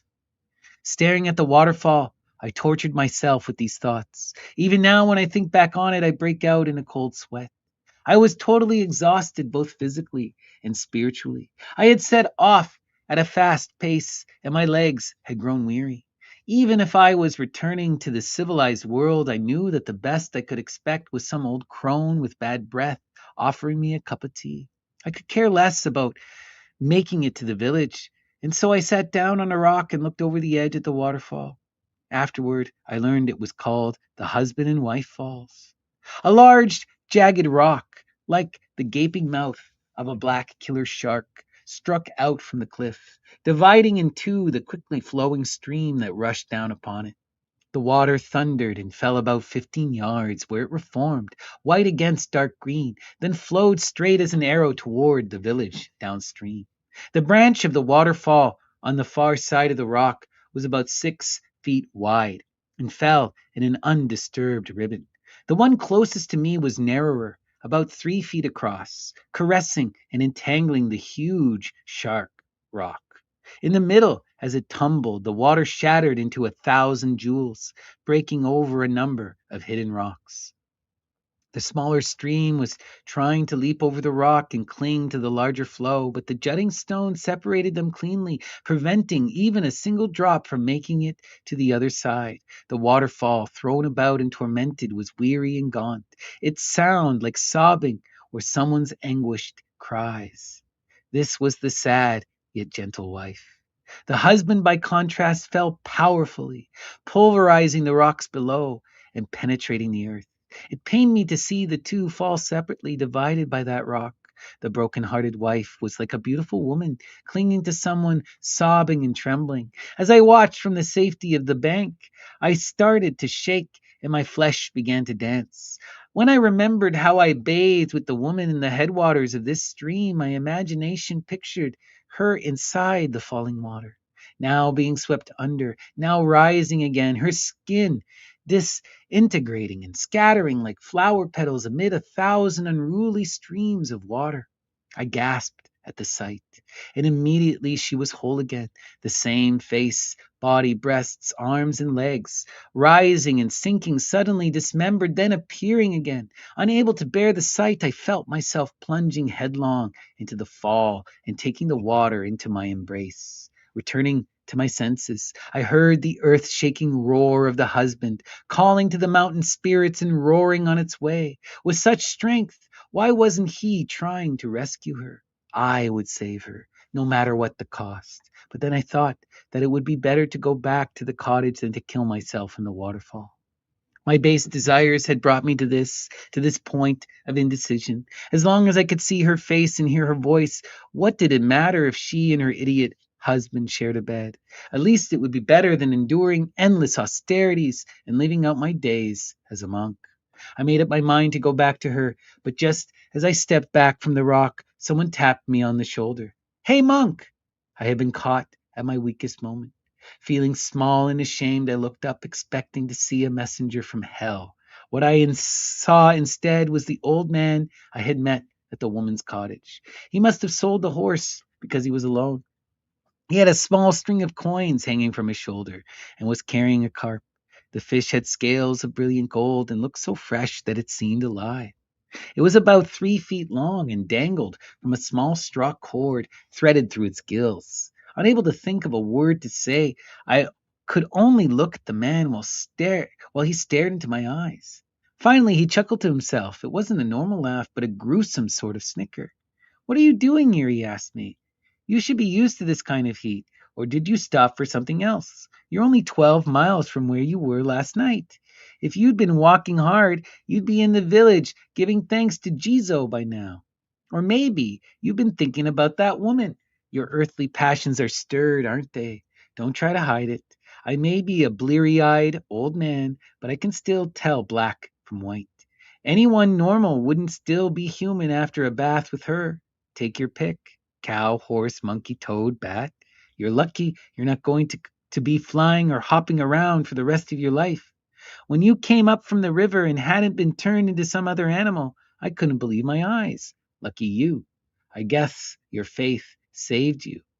Remember the horse I let off last night? You said you met a medicine peddler from Toyama on your way to the cottage, right? Well, he's what I'm talking about. The woman had that lecher turned into a horse long before you showed up. I took him to the auction and cashed him in. With the money, I bought this carp. Oh, she loves fish. She'll eat this one tonight. Tell me, who do you think she is Anyway, yes, who was she? I interrupted the monk. Monk Shucho nodded. Listen to this, he murmured. It must have been my fate. Remember the farmer I met at the crossroads where I took that trail into the haunted forest? Remember how he told me that a doctor once had his house there where the water was flowing over the road? Well, it turns out that the woman was his daughter. In the high mountains of Haida, where life is always the same and nothing strange ever happens, something extraordinary occurred. To this country doctor was born a daughter who, from the moment of her birth, was as beautiful as a jewel. Her mother had fat cheeks, eyes that slanted down, a flat nose, and breasts of the most disgusting sort. How could she raise a daughter who was so beautiful? People used to gossip, comparing their situation to ancient tales where a god desires someone's daughter and shoots a white feathered arrow into the roof of a house, or a nobleman who is hunting in the countryside sees a country maiden and demands her for his mistress. Her father, the doctor, was a vain, arrogant man with jutting cheekbones and a beard. During threshing season, farmers often get chaff in their eyes. And because infections and other diseases are common, he had gained some proficiency as an eye doctor. As an internist, though, he was an utter failure. And when it came to surgery, the best he could do was mix a little hair oil with water and apply it to the wound. But you know what they say about how some can believe in anything or anybody? Those of his patients whose days were not already numbered eventually recovered. And as there were no other quacks around, her father's practice flourished.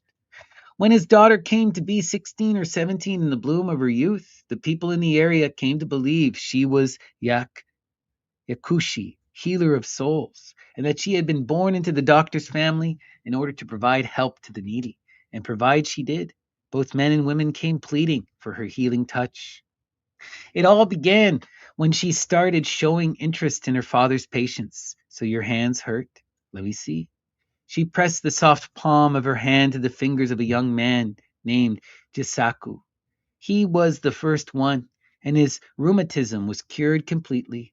She stroked the belly of another patient who had drunk tainted water, and his stomach ache went away. At first, it was the young men who benefited from her healing powers, but the older men started going to her too, and later women.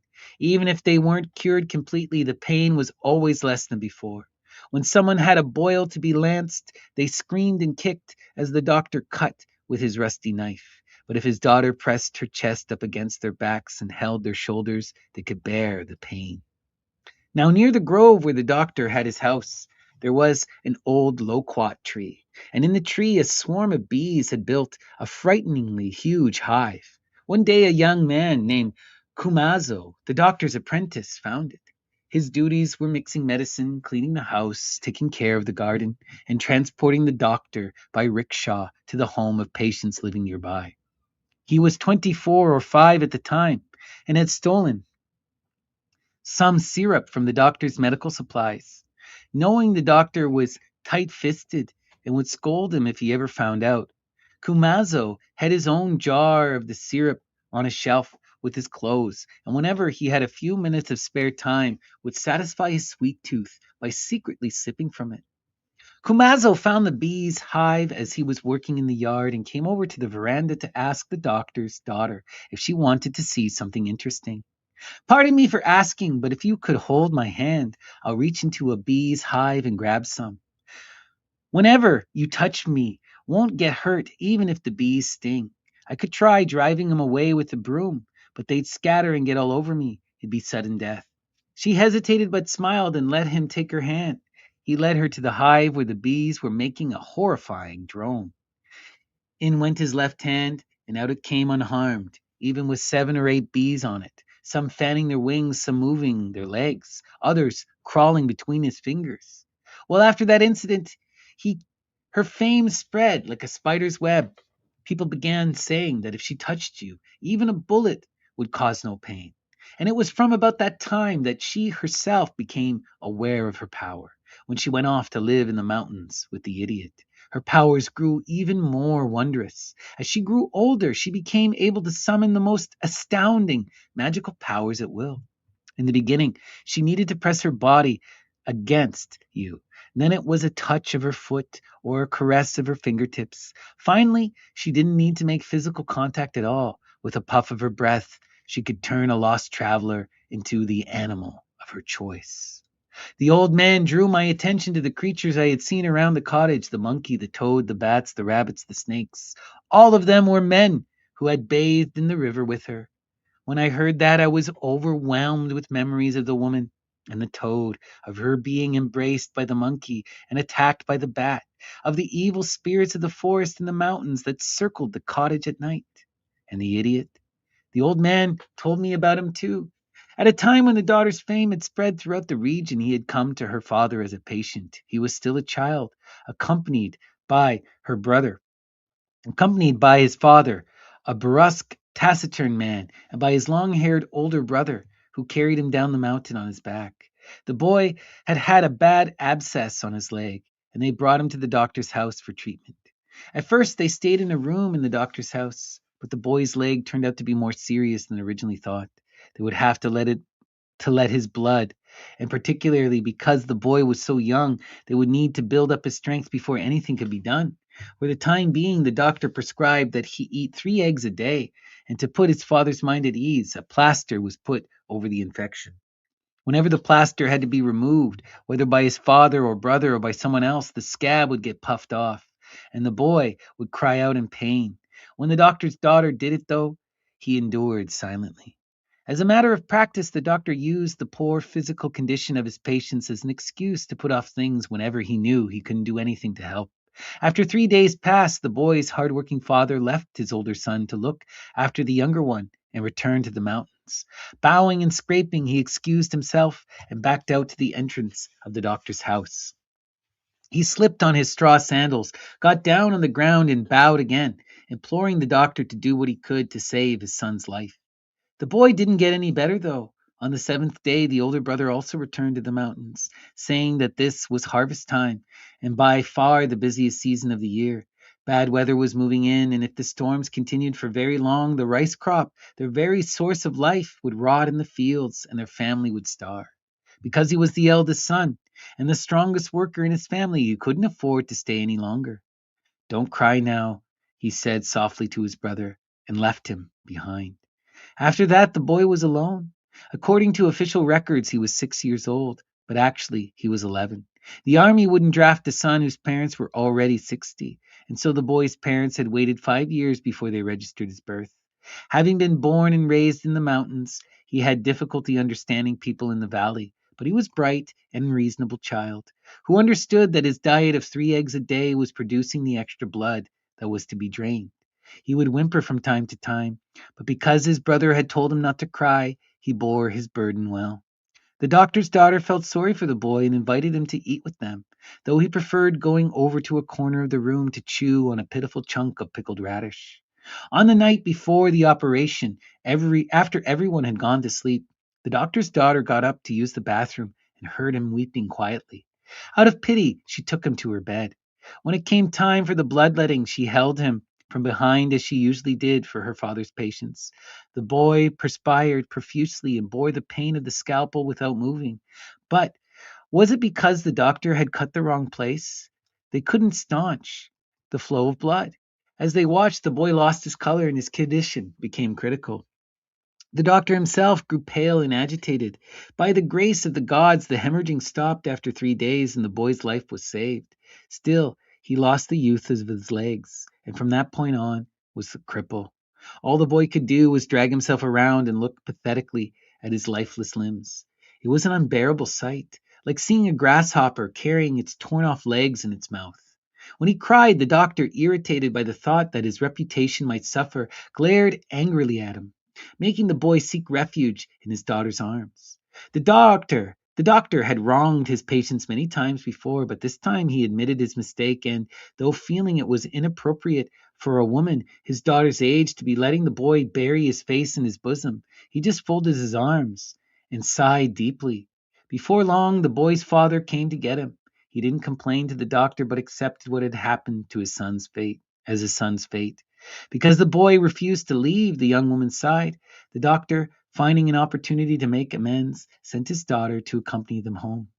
As it turns out, the boy's home is the very mountain cottage that I've been telling you about. At the time, it was one of about 20 houses that formed a small village. The doctor's daughter intended to stay only 1 or 2 days, but lingered because of her affection for the child.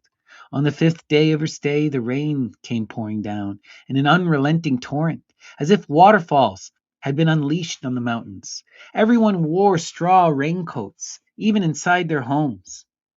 They couldn't open their front doors, let alone patch the holes in their thatched roofs. Only by calling out to each other from inside were they able to know what the last traces of humanity had not been wiped off the face of the earth. 8 days passed as if they were 800. On the ninth, in the middle of the night, a great wind began to blow, and when the storm reached its peak, The mountains and village turned into a sea of mud. Strangely enough, the only ones who survived the flood were the doctor's daughter, the young boy, and the old man who had been sent from the village to accompany them. The doctor's household was also annihilated by the same deluge. People say that the birth of a beautiful woman in such an out of the way place is a harbinger of a new era. Yet the young woman had no home in which to return. Alone in the world, she had been living in the mountains with the boy ever since. You saw for yourself, he said, how nothing has changed from the time of the flood 13 years ago. She cared for him with utter devotion. Once the tale had been told, the old man sneered again. So now that you know her story, you probably feel sorry for her. You want to gather firewood and haul water for the woman, don't you? I'm afraid your lustful nature's been awakened, brother. Of course, you don't like to call it lust. You'd rather call it mercy or sympathy. I know you're thinking of hurrying back to the mountains, but you'd better think twice. Since becoming that idiot's wife, she's forgotten about how the world behaves and does only as she pleases. She takes any man she wants, and when she tires of him, she turns him into an animal, just like that. No one escapes. And the river that carved out these mountains, since the flood, it's become a strange and mysterious stream that both seduces men and restores her beauty. Even a witch pays a price for casting spells. Her hair gets tangled, her skin becomes pale, she turns haggard and thin, but then she bathes in the river and is restored to the way she was. That's how her youthful beauty gets replenished. She says, "Come," and the fish swim to her. She looks at a tree, and its fruit falls into her palm. If she holds her sleeves up, it starts to rain. If she raises her eyebrows, the wind blows. She was born with a lustful nature, and she likes young men best of all. I wouldn't be surprised if she said something sweet to you, but even if her words were sincere, as soon as she gets tired of you, a tail will sprout, your ears will wiggle, your legs will grow longer, and suddenly you'll be changed into something else. I wish you could see what the witch is going to look like after she's had her fill of this fish, sitting there with her legs crossed, drinking wine. So curb your wayward thoughts, good monk, and get away as quickly as you can. You've been lucky enough as it is. She must have felt something special for you. Otherwise, you wouldn't be here. You've been through a miracle, and you're still young. So get on with your duties like you really mean it. The old man slapped me on the back. Again, dangling the carp from his hand, he started up the mountain road. I watched him grow smaller in the distance until he disappeared behind the mass of a large mountain. From the top of that mountain, a cloud rapidly blossomed into the drought cleared sky. Over the quiet rush of the waterfall, I could hear the rolling echoes of clapping thunder. Standing there like a cast off shell, I returned to my senses. Filled with gratitude for the old man, I took up my walking staff, adjusted my sedge hat, and ran down the trail. By the time I reached the village, it was already raining on the mountain. It was an impressive storm. Thanks to the rain, the carp the old man was carrying probably reached the woman's cottage alive. This, then, was the monk's story. He didn't bother to add a moral to the tale. We went our separate ways the next morning, and I was filled with sadness as I watched him begin his ascent into the snow covered mountains. The snow was falling lightly. As he gradually made his way up the mountain road, the holy man of Mount Koya seemed to be riding on the clouds. Wow, wow, wow. What a wild story. I hope you guys really appreciated it. How fun was that? How crazy, right? To me, when I first read that story, it immediately made me think of the great goddess Circe, right? Out of time in a magical place, right? Turning people into animals, empowered in her beauty, connected to nature, revitalized by nature, right? Wild, wild stuff. And so much to think on, you know, on the nature of life and on the nature of relationships and love, right? Could the monk have loved that beautiful woman? Could they have had a true relationship? Or was she the witch that the old man described? It's hard to know. People are so much more complicated, right? Such an interesting idea. Wow, wow, wow. Wild. All right. Well, This guy's took me a little bit longer to read than I had anticipated. So we're actually only going to do one story today. And I'm going to take a short 12-minute break. And when I come back, we're going to dive into our free tarot readings. So thank you guys all for your patience. I hope you really enjoyed that incredible story. It was so much fun, you know. And of course, right, this was by Kyōka Izumi, a classical story of magical realism from the 1900s Japan. All right. So with that, guys, I'll be back in 12 minutes, and then we will begin our divination proper. But until then, enjoy some beautiful music. All right. Take care. I'll be right back. Don't go anywhere.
Hello, beautiful people, and welcome back to Drawing Down the Dragon. I'm Snappy, and thank you for joining me for our evening adoration to the Muses. And now that we're back from our short break, we're going to begin our divination proper.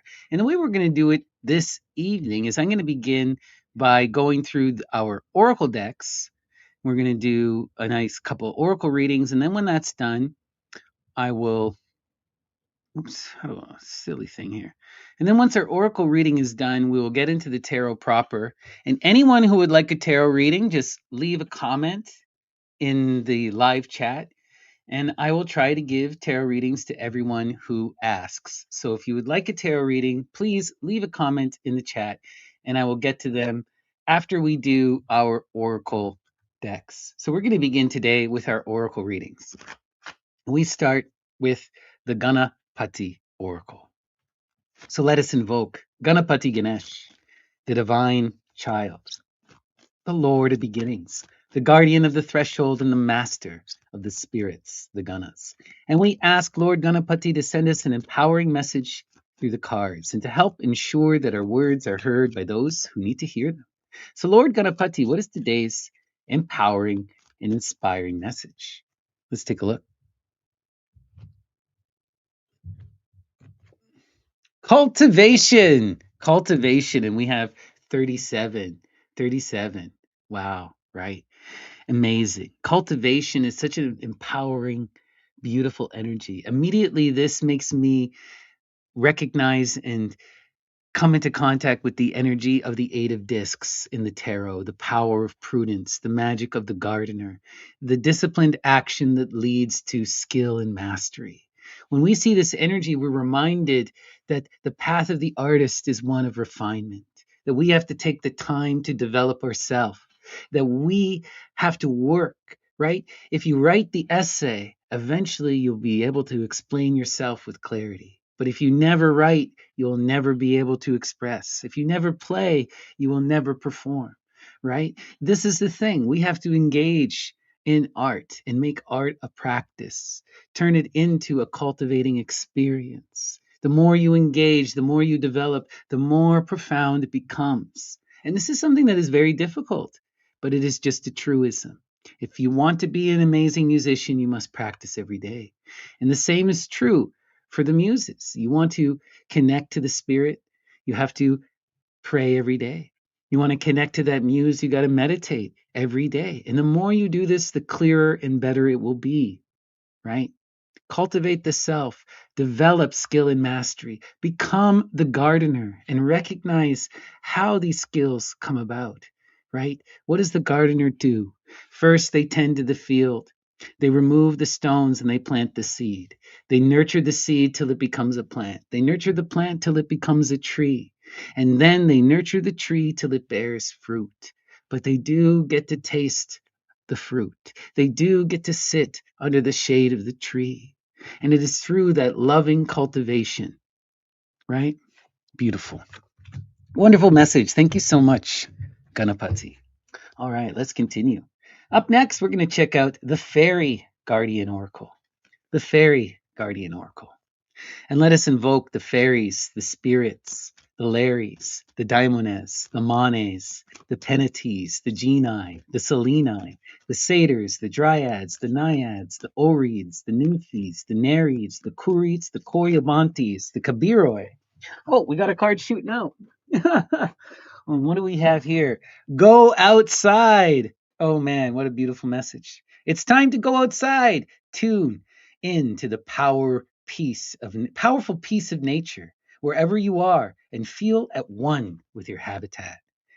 Wonderful, wonderful advice. Go sit in nature. Go connect to the beautiful world around you. Touch grass, literally, right? Sit under the shade of a tree. We're talking about meditation here. One of the most profound things that anyone can do is to meditate in nature, to sit and listen and to experience, to smell the flowers, to feel the breeze, to listen to the birds and to the insects, to listen to the running water, right? To be in that ecosystem that is alive. When you're in the depth of nature in the woods, you feel so much. everything around you, thriving and striving, struggling and loving, right?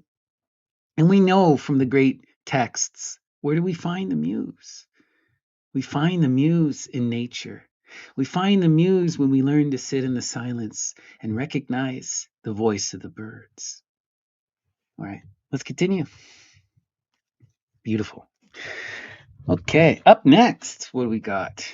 We have the angel guardian oracle. And let us invoke the angels, the angeloi, the attendant spirits of Hermes, and ask them to shine their light upon us, to guide us on our journey, and to help us to realize our dreams. What is the message? Angeloi, Hermes, inspire.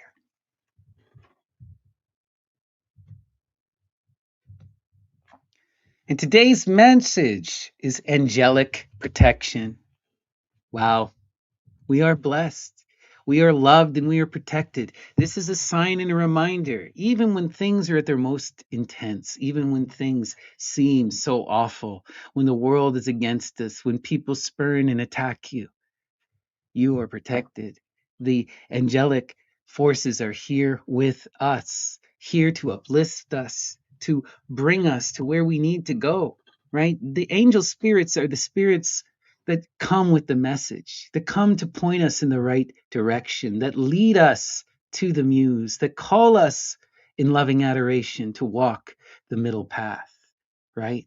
If you empower yourself with this energy, you will be protected and you can continue forward no matter the tribulation, no matter the trial. And this is the spirits coming to tell you you are loved, you are beloved, and you will be okay.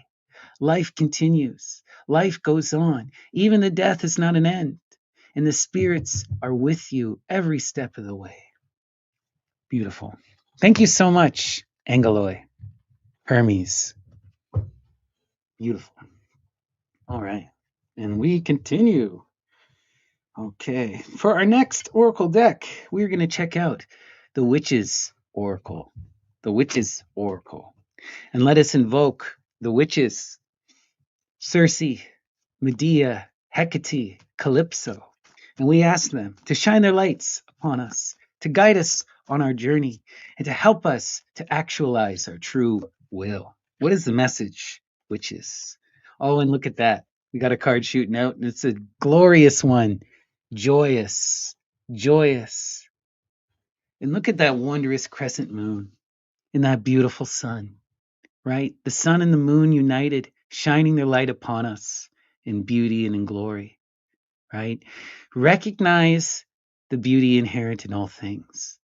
Recognize the magic of love and of the universe. Take that time to perceive, and you will feel the joy. Joy is childlike wonder. It is the audacity to try. It is the burst of life that calls us to make love. It is the burst of life that calls us to play, that gives us that power to continue in spite of the absurdity, in spite of the complexity, in spite of the struggle. Embrace the joy, sing the songs, have fun. Be in that wonderment. Look at the world as a child does. See the cookie and go for it. That's what a kid does. They don't care about consequence. They don't think about anything else. They see the beautiful thing and they reach for it. Sometimes that's needed and wondrous. Beautiful. All right. Thank you so much, Witch's Guardian Oracle. Okay. And for our last Oracle deck this evening, we're going to check out the Egyptian Gods Oracle. And we invoke the gods of Egypt, the Neteru, the Ogdoad, the spirits of the Nile. And we ask them to guide us on our journey, to help us throughout our day, and to help us to realize the beauty of our dreams. So what is the message, Neteru? Inspire. Okay. And the message today is Kanoom, resourcefulness. Resourcefulness. Kanoom, right? Kanoom is the cosmic creator who fashions humanity out of the dust. Out of the dust. But there's so much here. What is the dust but a particle and a wave? Pure potentiality. And what does he do? Like the grand artist, he fashions us in his image, right? Beautiful, beautiful stuff. This is all about recognizing the power inherent in the nature, in the earth, and in ourselves. Being in that creativity of the muses, being in that creativity of nature. We give birth to all life. We manifest the infinite diversity. We are part of nature. We are part of that artistic experience, and we help bring her out and show her beauty. So be in this energy of creativity. Look to the natural world around you. Play with the resources.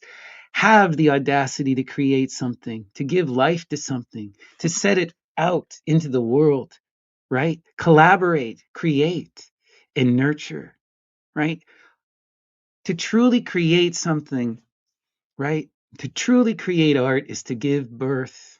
It is to be in that true, empowered, creative mode. And that's what we're called here to do. Wow. Love it. All right. Thank you so much, Egyptian gods, Neteru. All right, guys. And now we're going to hop over to our tarot proper. So, once again, if anyone would like me to pull them some cards, all you got to do is say you would like me to pull you some cards, and I will give you a free evening reading today.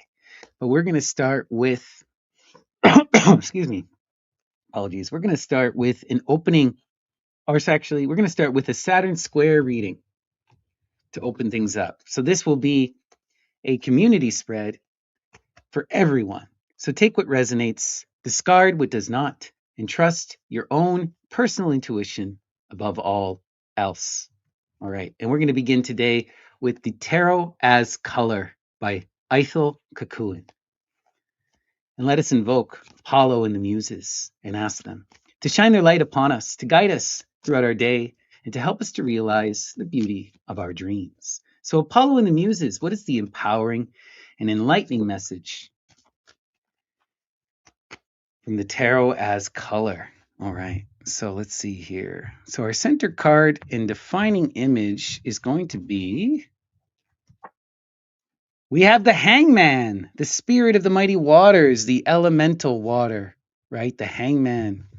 Powerful energy, the 12 that reduces to the 3, that great mother force, right? The Holy Trinity, the energy of generation, right? So this is really, really powerful stuff.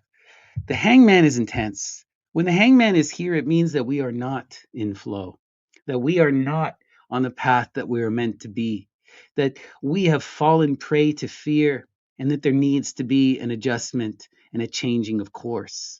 This energy comes when we need to make a radical change that will require sacrifice, right? That requires us to actively change our behavior and to live a different life, right? It's about facing our fears and overcoming it. This card always makes me think of the story of Odysseus. Odysseus, right? In order to proceed in his journey, he is told by the goddess Circe that he must face the sirens, that he must hear their song, and when he does, he will know the way to go.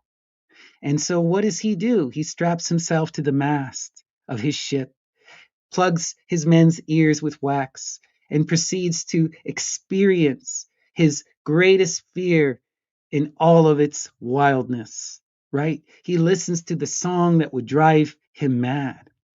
But it is by facing that fear, understanding it and analyzing it, accepting it, that allows him to change his course, that allows him to readjust and to find his way home.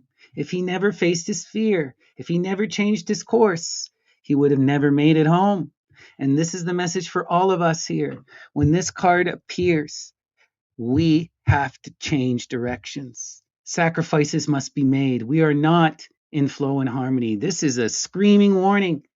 The universe is telling us, if you do not adjust, bad things are going to come. Let's see where we're going. Oh, how interesting. We have the lovers, the children of the voice, the oracles of the mighty gods, the lovers, the profound magic of the six, Gemini, And we're under the moon in Gemini, right? The lovers is the power of the alchemical wedding, chasing after the muse in loving adoration and committing to that magical path, right? Committing to that path. Look at this. What am I seeing here? We have committed to that magical path. We have recognized the muse and we are on our journey, but we are not going the direction we are meant to go. This is part and parcel of how this path always unfolds. To truly be in love, you must be willing to adjust, to become more than what you are, to strive to be in alignment with that muse. And that requires so much empowered personal refinement. It requires that energy of the Virgo walking the long and lonesome path and doing what is necessary to be our best self. We committed to the path. We recognize the muse. Now we are walking it, but we aren't going the direction we're supposed to. And look at that. We have Temperance, the daughter of the reconcilers, the bringer forth of life. Temperance, the art card, right? The art card. Look at this, guys. We have the lovers and then we have the consummation of the lovers, right? This is that energy coming full circle, right? The Temperance card is when the two become one and create that which is greater than the self. When we come into that true empowered energy of art, right? When we're in our most profound creative mode. But to get to this energy, we have to deal with this first. This is the path that we're walking. We're on this creative path, and the muse is screaming at us, look, you're committed and you will transform yourself. But to do it, you have to face your fear and adjust. Yeah. Now we're getting into some seriously heavy shit. The Emperor, the son of the morning, the chief of the mighty. The Emperor, the four, Aries, the profound energy of the masculine in its totality, in its intensity. When this energy is here, right, we are called to be the authority in our own life, to take charge of our own life, and to manifest the vision. This is very difficult energy to embody for many people because the emperor is also a tyrant. And for every loving father, there is also an abusive dictator. And so many of us only see that side of it. We don't see the energy of the loving father. But this is what we're called here. Look, the reason we aren't in that temperance energy, the reason we are stuck is because we're not taking charge of our life. You know, that emperor masculine energy is needed and necessary and beautiful when it's done in its right way. This is the energy that sets a course, takes charge, and does what is necessary to achieve, takes responsibility for one's life. Very difficult, but very powerful. And look at that. We have now strength, the daughter of the flaming sword, the breaker of chains, Leo, the 8. The power of endurance, the energy that says, I will endure, I shall overcome. The magic of Leo, right? That passionate power, that audacity to try, that willingness to do whatever it takes. How do you engage the muse? How do you create profound art? How do you face your fears? How do you become the emperor? It is through strength. It is through a willingness to face the trials and the tribulations, to suffer and overcome. The energy of strength goes through the suffering. It does not avoid it. It takes it on and it bears it all. It bears it all. And this energy tells you, you can bear this weight. You have the strength to face your fears. You have the strength to become the emperor. You have the strength to walk the committed path and to do what is necessary. You can create art in love and life if you set your mind to it.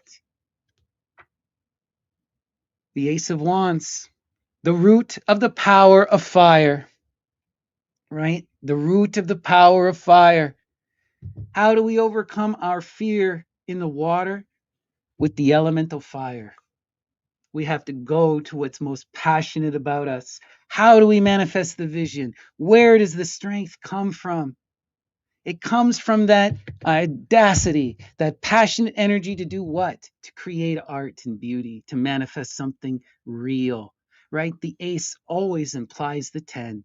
And this is about true passion, true knowledge, fulfilling one's most intimate desires. And these aren't superfluous desires. This is not about greed. This is about the true will. This is about you doing what you need to do, connecting to those you love, creating what is most inspiring.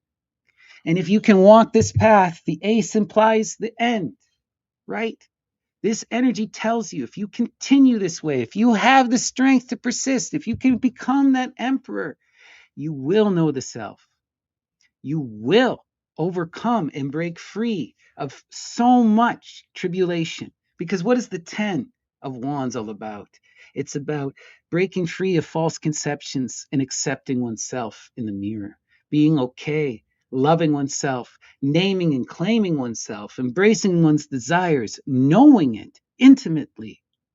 And that's what this energy offers us. Not only do we set the mind in motion and manifest our vision, but it's the correct vision. It is what you desire most. All we have to do is have the strength to face our fears and endure, to persist and overcome. Sometimes you got to fight for what you love. Sometimes you have to fight to get things done. Yeah. 5 of Cups, the Lord of loss and pleasure. Why is the energy of the Hangman here? What is the fear all about? It's about this. It's about this. The 5 of Cups is loss, disappointment. Worse than that, though, it's the feeling that I will never be loved. I cannot be loved. It's that striving for love, right? It's that obsession with. We're one step away from the 6, the perfected middle path of being in that intimacy of connection, of achieving that. This is the energy of not having it and knowing you don't have it, of wanting it and being afraid that you'll never get it. And these actions, this fear, prevents us from being that emperor, right? Paradoxically, if you want to come into love, you have to be the visionary. You have to take charge and go for it, right? But this energy says, if I be the emperor, I will not be loved. I will not be loved. I'm afraid to take charge. I'm afraid to say what I want. I'm afraid to connect with others, to put myself out there and be vulnerable. Why? Because people don't like me. I don't have love. I'm going to stay here. That's the story we tell ourselves, right? Look at that. Holy shit, guys. The 6 of Wands, victory, knowledge and conversation with the highest hidden muse. From the ace to the 6, the perfected middle path. Look at this. If you face your fear, if you pursue what you love and desire, you will find your true will. You will come into alignment and harmony. The 6 of Wands is just about the most beautiful card in the minor arcana because it tells you that you are living the life of beauty. You are doing what you're meant to do, and you are flowing with everyone around you, right? Flowing with everyone around you in that empowered place, living your true will. All it takes is having the strength to fight for what you love, to create, to follow your heart's desire, and to face your fears, to face yourself in the mirror and make the changes needed to become that emperor. Yep. And look at this. We're not alone. We have the 8 of Wands, swiftness. The attendant spirits of Hermes are here. They've come to shine a light and to show us where to go. The 8 of Wands comes to do what? To break the 8. And look at this. You have the 2 breaker of chains energy in the tarot. You got the 8 of Wands, and we have the 8 of the major arcana. Both of these energies do one thing, and that is break that pattern, right? What does the 8 of Wands do? They show you where to go. They say, look, there's this magical opportunity. If you just go this direction, we'll show you. Follow us, and we'll take you where you need. And this energy says, endure and have the strength. Break free of that pattern. Be your best self. Do what is necessary. And look, these two energies are here to help you get through this. You have the power and the ability. You have the loving guides to show you the way through. The path is clear and open. You just have to change your course. You just have to name and claim your vision.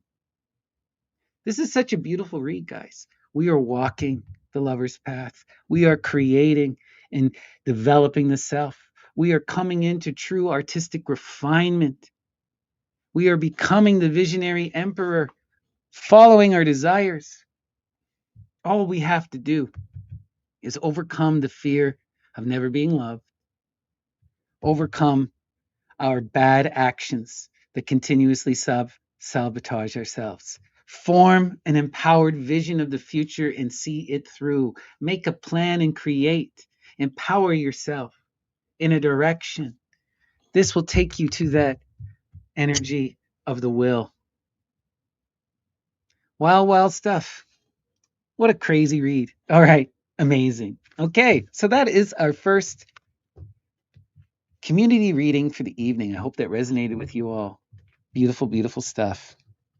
Amazing. So once again, if anyone wants me to pull them some cards, send me a message and I will give a reading to whoever asks. So first up, we have Fern Mayo. Thank you so much, Fern. And I will, of course, pull you a few cards. And for you, Fern, we're going to check out this beautiful deck. Oh, man, what is this one called again? The Moon Compass Tarot. The Moon Compass Tarot. All right. And let us invoke Apollo and the Muses and ask them to shine their light upon Fern Mayo, to guide them throughout their day and to help them to realize the beauty of their dreams. So Apollo and the Muses, what is the empowering and enlightening message for Fern? Inspire. All right. So let's take a look.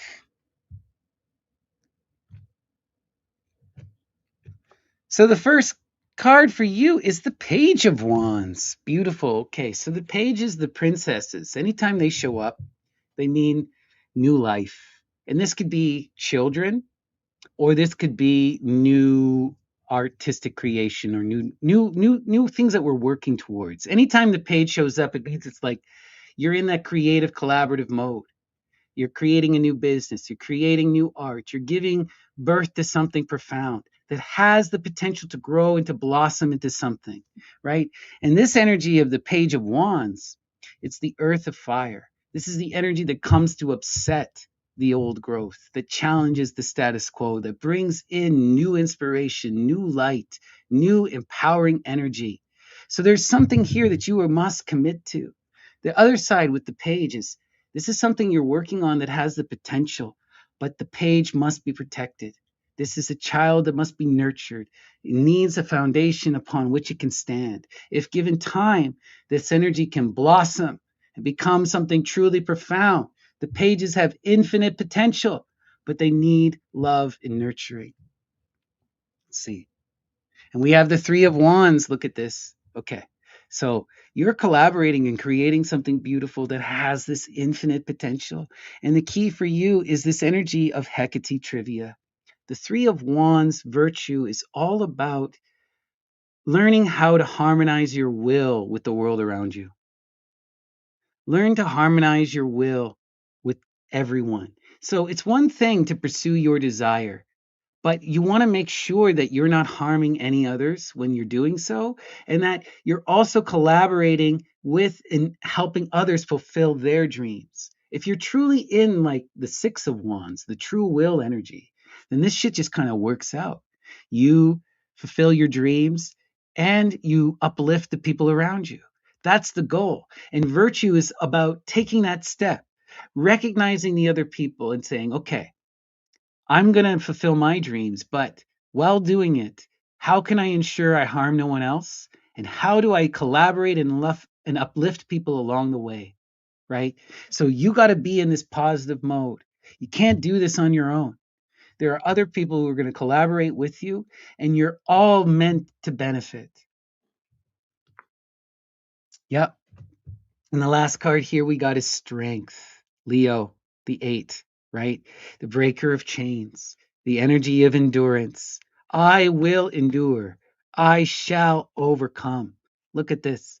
You have this incredible opportunity for true growth and advancement, for real empowered creativity and inspiration, to not just change your life, but to change the world, right? That's that energy.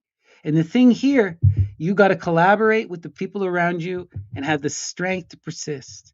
Whatever idea you got, whatever you're working on, it's beautiful. And you need to see this child through, see them blossom, have that strength. And you're Leo. That's great. So this is you. The muse is telling you you're on the path. You just got to commit. It's not going to be easy, but if you can nurture this energy, if you can collaborate with others, this will blossom into something beyond profound. The page is the card that carries the ace to completion, that has the potential to become the magician more than any other card. So this is telling you, look, commit yourself to your creative projects and keep working at it. Collaborate with beautiful people. Well, there you go. It's about your son. Even better, be the loving support for them. Support them and allow them to blossom. Be their strength. This is telling you that there's so much beauty here. The other thing with the energy of the page is right.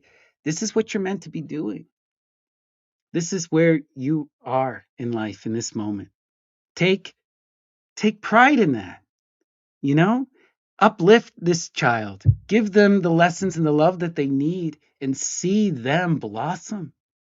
Be a beautiful parent, right?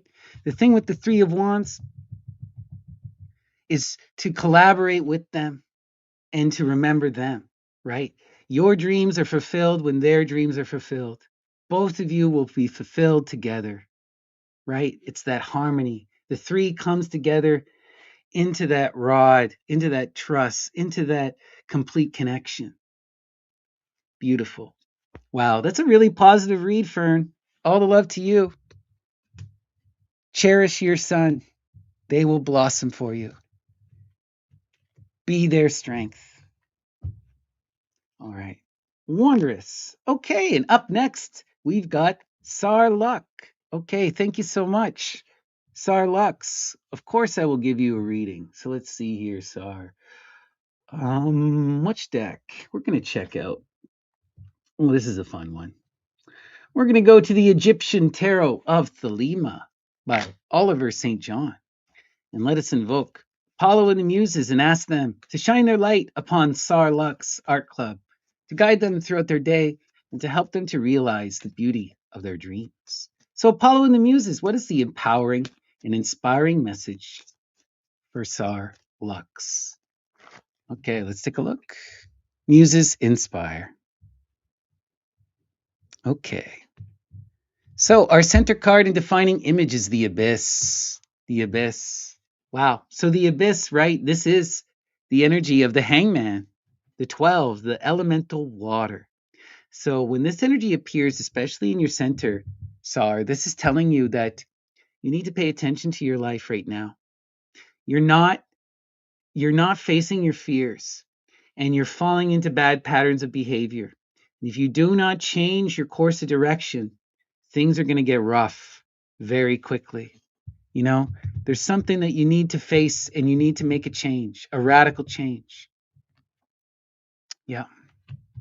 And it has to do with love. It has to do with love. You know, the 2 of Cups, the love energy, is all about friendship and lovers. It's about recognizing the other, right?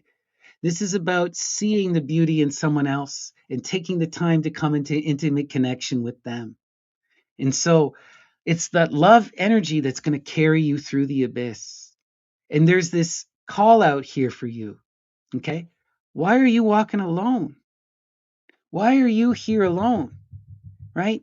And this energy is not about necessarily sexual love. This is about friendship, companionship, recognizing and embracing the other, seeing them as yourself, as equal.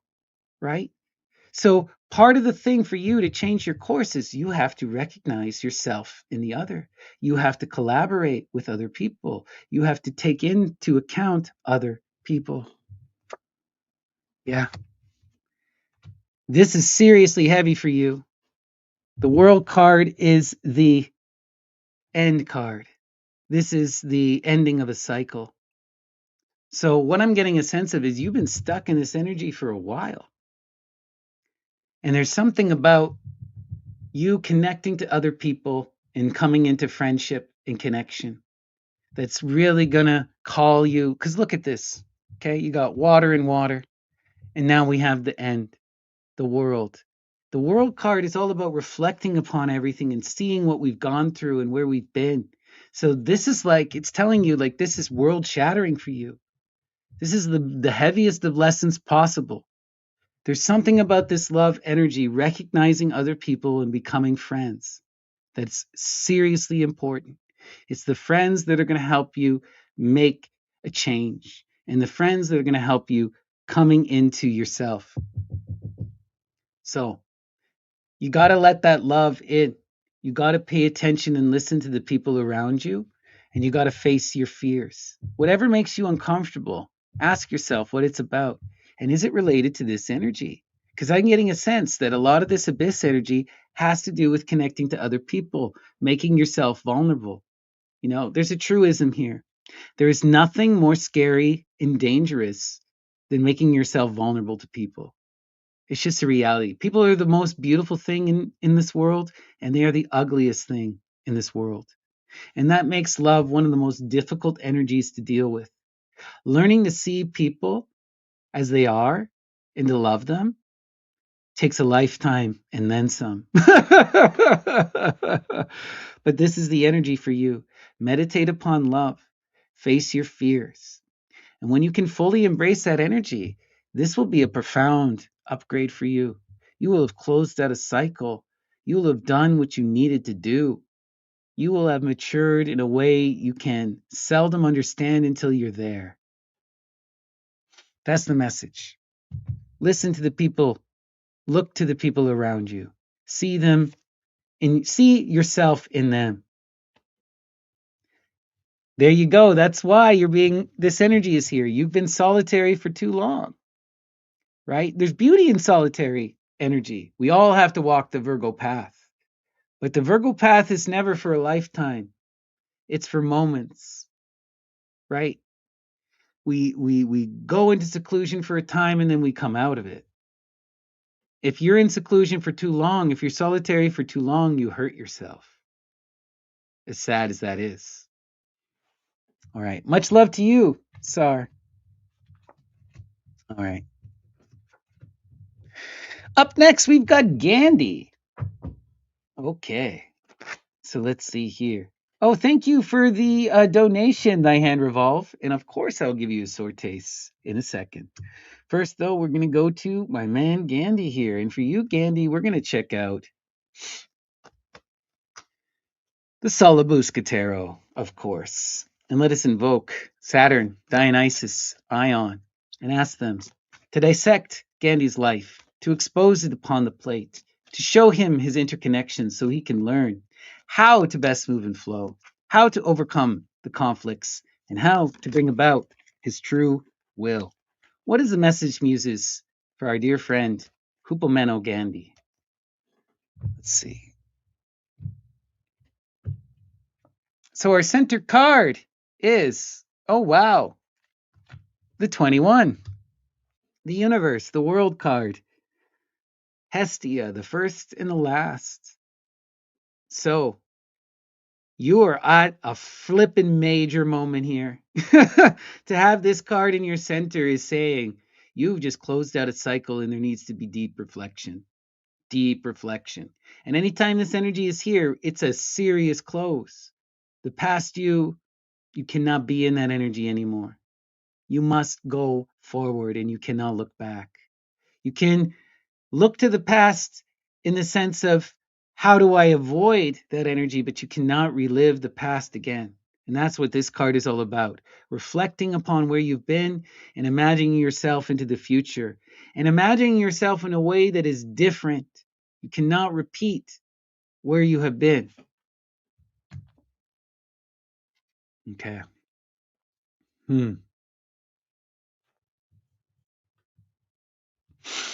All right. Excuse me. Okay, so we've got 15. So we're dealing with the devil here, right? We're dealing with the devil. And wow, the devil card shows up, right? Because the devil wants to give you what you want, and he wants you to face yourself in the mirror. So there's a real profound confrontation here. These two cards, it's like the bitter end and the realization, but this is also the confrontation. So there is a profound wisdom gained, but it comes at the cost of a confrontation with the self. It comes at the cost of a transformation, right? The devil is here to show you what you're leaving behind. The devil is here to show you what you're leaving behind, right? This is the aspect of yourself that must die, right? You see yourself in the mirror, you recognize what cannot continue, and you must let it go. What are we letting go? Past desires, false desires. You asked the devil for something you didn't want. And now you need to go to the root of the element. You need to look to the future, to what you truly want. What do you really desire, Gandhi, in the most intimate sense of the word? This is not about prestige. This is not about greed. This is about will. This is beyond any emotion or any thought. This is about what we're meant to do. And the message here is that you asked for something you didn't want, and you have to face it and figure out what you do want. But when you can do that, when you can look yourself in the mirror and recognize this, then you can put yourself on the right path and close this cycle out. This is a profound recognition, right? This is the card of absolute wisdom and achievement. And you're overcoming the devil. So you're recognizing what's holding you back, what you don't want. And now it's about naming and claiming what you do want. What is your true will, Gandhi? You should know it if these cards are here. And you must let the false will go and walk the true path that is yours. Face yourself in the mirror and discard what no longer serves. Heavy stuff, I know. Lots of confusion, deep meditation. But there is something really to this, you know? These two cards coming up is a weird thing, especially with the Ace of Wands. This is about what do you truly desire and walking that will path, living your true will. You're caught up in stuff that you're not meant to be caught up in. You're asking the devil for something you're not meant to ask for. You come to this energy when you let that go and you pursue what you do want. So this is that. What is holding you back? What do you think you need that you don't? And what do you really want? And again, I use these words about want and desire, but this is a lot deeper than that, as you know. Think on it. This is about the true will. What is your true will? You will know it. The reading says so. Okay. Wild stuff. Okay. Up next, we've got Thy Hand Revolve. Thank you so much, Thy Hand Revolve. And let's give you a magical sword taste. So let's see here.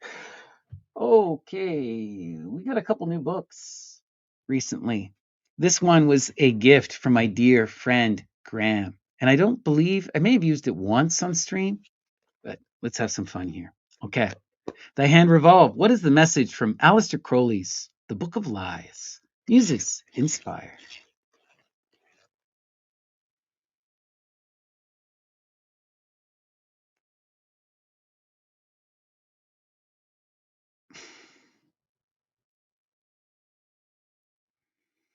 Pig without an eye equals the blind pig. The title of this chapter refers to the Greek number PG being pig without an eye.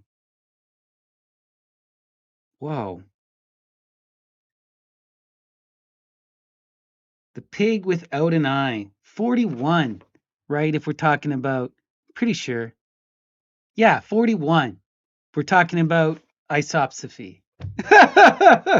So, you got some weird isopsophy, thy hand revolve. The pig without an eye.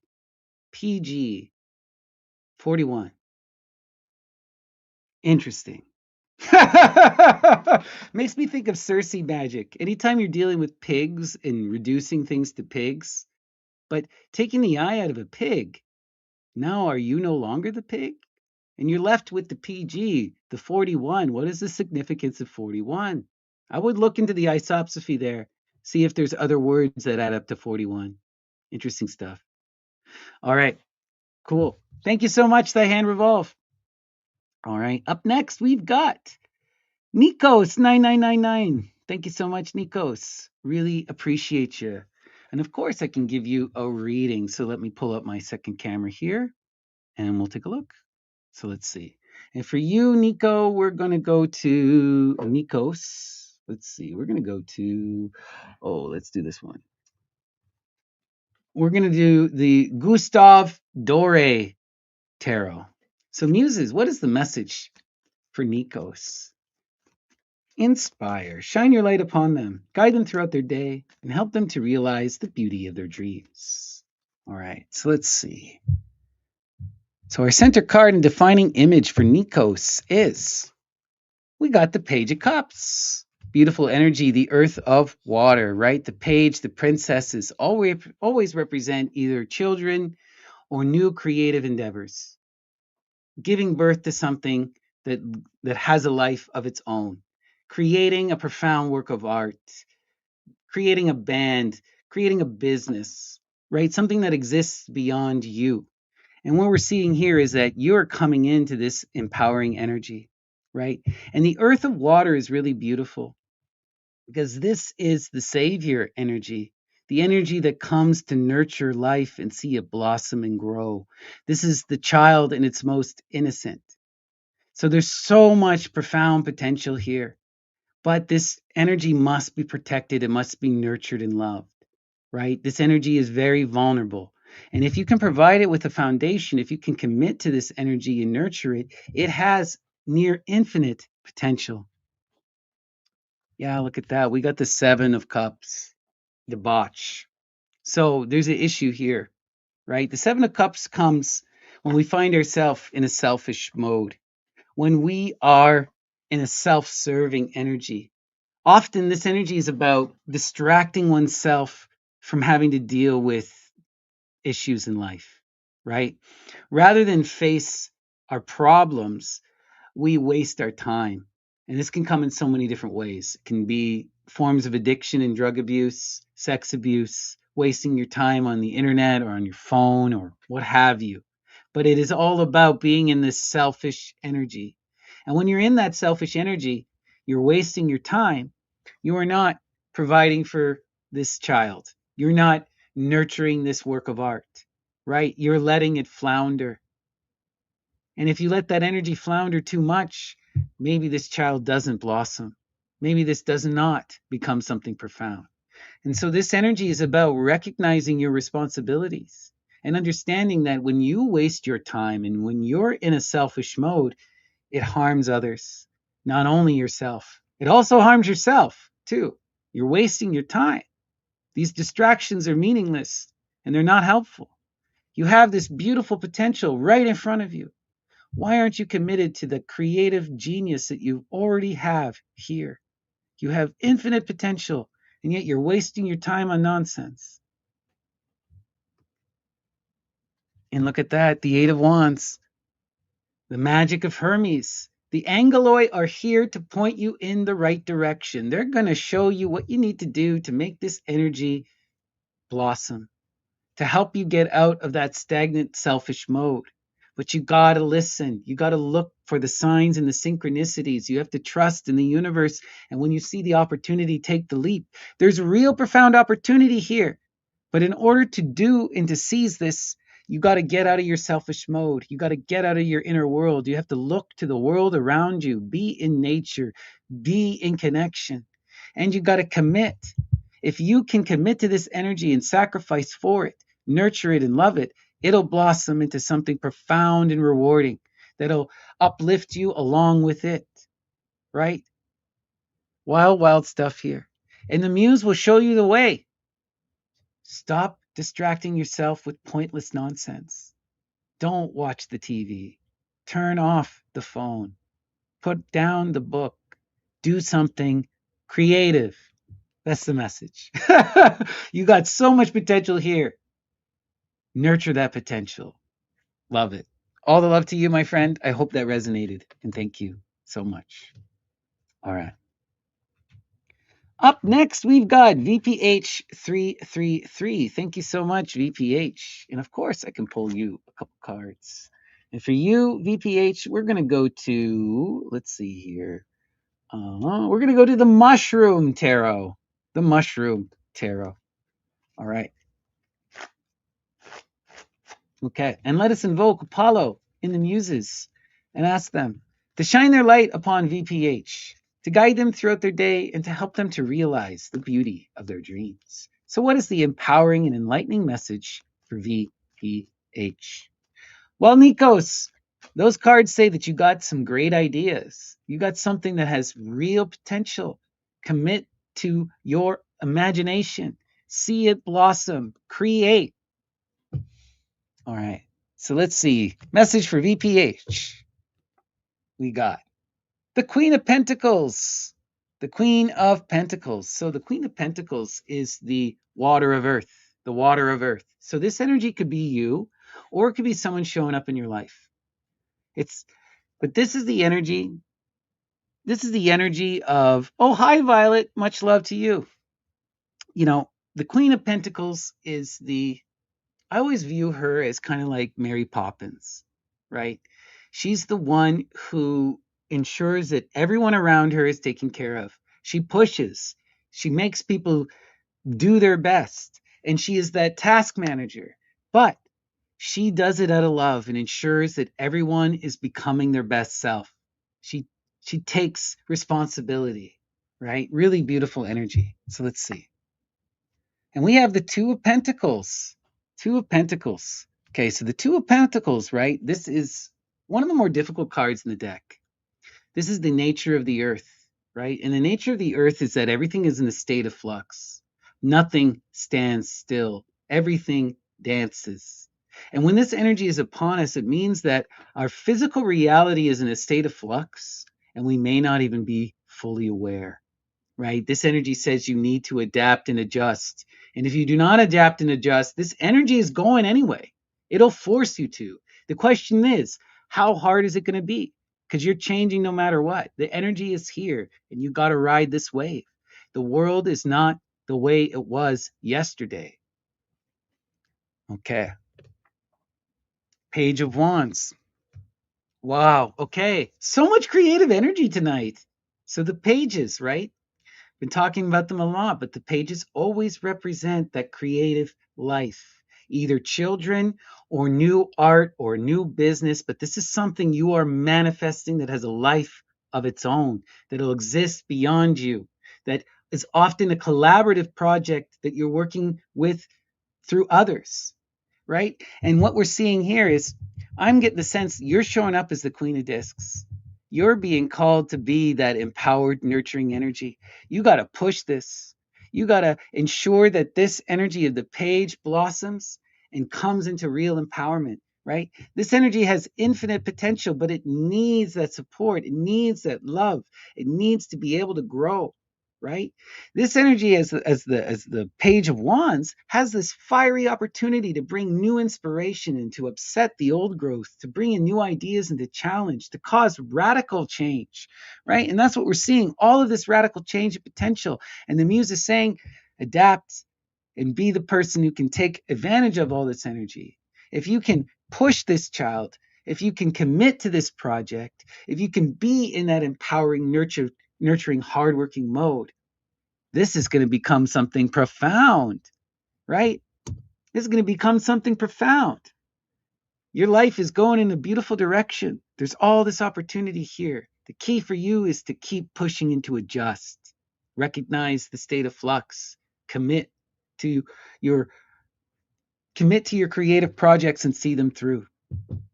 That's the message. I hope that resonated. All right. Thank you so much, VPH. Much love. Okay.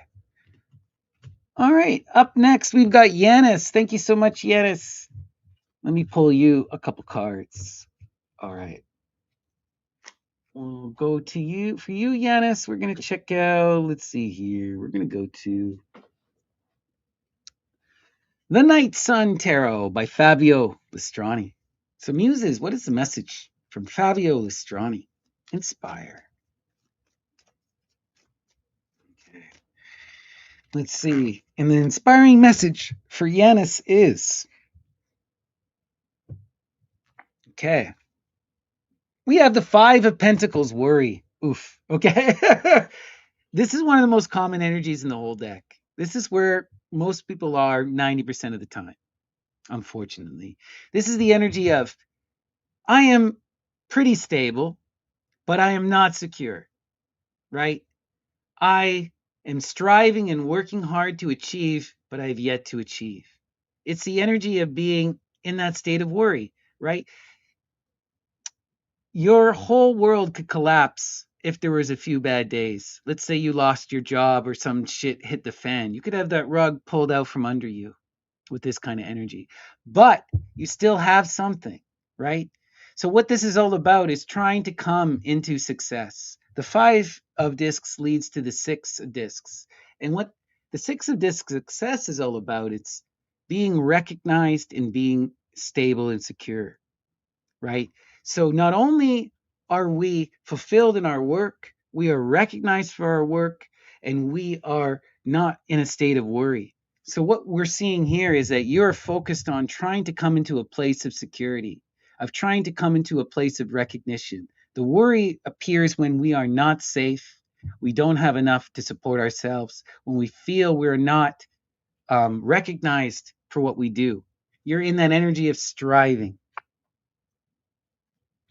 Oh, wow. The Wheel of Fortune. Tai Chi, Fortuna. Fortuna comes to pressurize you and turn you into diamonds. This is really heavy shit to have these two cards here. So not only are you in the state of worry, but you're in a state of worry for very justified reasons. So this means that you're under a lot of pressure, and that this worry is, it's not about striving. It's about being in a state where shit could be really dangerous. But here's the thing. That Fortuna energy says this: if you can rise to this occasion and struggle and face this energy of the worry, do the hard work that is needed, then you rise to the occasion and fortune will reward you. You're in a state of struggle right now, but it's one step away from recognition and security. And this is leading you there. Yeah, the devil. Oh, there's more to this. There's so much more to this. Okay, man, you're in this state of worry because there's desire here, false desires. You know, the devil comes because he wants to give you what you want. He wants to help you become your best self. But before you can do that, you have to face yourself in the mirror and overcome your limitations. So the devil asks you, why are you not recognized? Why are you not successful? Why aren't you secure? How do you face the moment and rise to the occasion? What do you need to do to empower yourself? The devil tells us that you can't. That if the devil is here, the six is a given.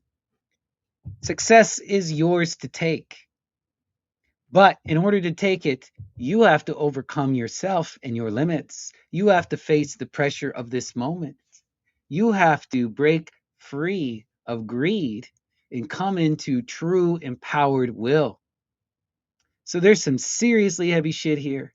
You got to ask yourself, what do you really want? And then you got to be honest. Is it worth it? Is that what I should be focused on? The devil is here. That's a serious question. Maybe you're striving for the wrong thing. Heavy stuff. But ultimately, If you can meet this moment, then like you're on the cusp of real reward. But to get that reward, you've got to be honest and face your fear. You got to be honest and face your limitation. Something that 90% of us can't do. Difficult energy, but so beyond rewarding. Look at this, man. You're on the cusp of real achievement. Face yourself and be honest, and you will succeed. All right. Beautiful. Thank you so much, Yanis. I hope that resonated with you. Much love. All right. So, up next, we're going to go to Circle of Swans. Thank you so much, Violet, for your support. And of course, I can pull you a few cards. All right. So, let's see here. For you, Violet, we're going to go to the Mermaid Tarot. The Mermaid Tarot. All right. And let's invoke Apollo and the Muses and ask them to shine their light upon Violet, to guide them throughout their day and to help them to realize the beauty of their dreams. So, Apollo and the Muses, what is the enlightening and inspiring message for Violet? All right, let's take a look.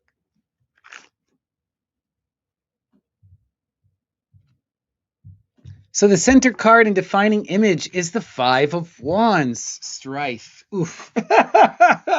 Man, the fives are always such heavy energy, right? The five is the energy of of the struggle, right? This is the energy of real desire. Aphrodite and Aries combined, that force that calls you to cross the threshold, to exceed your limits, to build upon your foundation, to draw down the moon, right? This is moving from our base want into our true will. One of the most difficult transitions to make. How do we go from struggling to being ourselves? That's the moment you're in. Oh, and look at that. You're showing up as the Knight of Wands. The Knight of Wands is the fire of fire. This is the outgoing, empowered person. The Knight of Wands is someone who knows what they want and they're out to get it. So this is intense energy here. This is really intense, right? Because that's the energy of striving. And this is the one who strives, the one who goes for what they want with the full intensity of their being, right? Whoa. And the Ace of Pentacles. Now, this is beautiful. Okay. So, what am I seeing here? Violet, you're in this energy where you're trying desperately to figure out what you truly want in life. You're in this energy of going and trying to come into personal fulfillment. You know what it is in the abstract, but realizing it in the physical is a lot more complicated. And that's the energy you're going through here. But what am I seeing? The opportunity is here for you. You will come into your true will. The key is to pursue the earth. This seems counterintuitive at first, right? Because, you're showing up in that energy of, I know what I want and I'm going for it. And I'm struggling to come into it. But the muse is saying the answer you seek is in a new opportunity. The Ace of Discs says that there's something in the physical world. This could mean a new job, a new moving of home. The ace really means like a total, like there's a real opportunity to change your physical world. This will lead you into something new, like moving somewhere, starting a new career. But that energy of the ace, if you can follow this and see where it leads you, and it will mean a changing of your physical world, but it will lead to your fulfillment here. This energy that you're struggling with is because you're not in the place you're meant to be. You got to literally move your ass. You got to either be in a new job or a new place doing something different.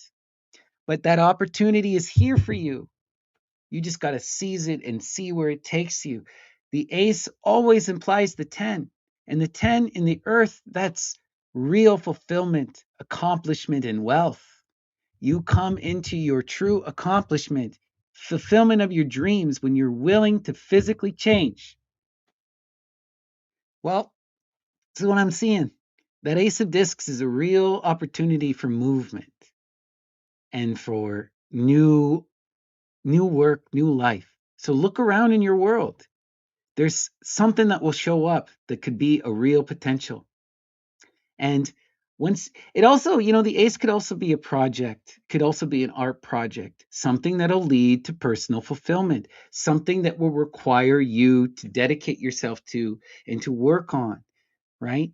But if you commit to that physical work, that physical creation, this energy will lead to you coming into self discovery, right? And that's beautiful. All right. Thank you so much, Violet. Much love to you. All right. So let's continue. Let's continue. Okay. So who do we got next? Up next, we got Donna Marie. Thank you so much, Donna Marie. And let's pull you a couple cards. So for you, Donna, we're going to go to the Estenzi Tarot. The Estenzi Tarot.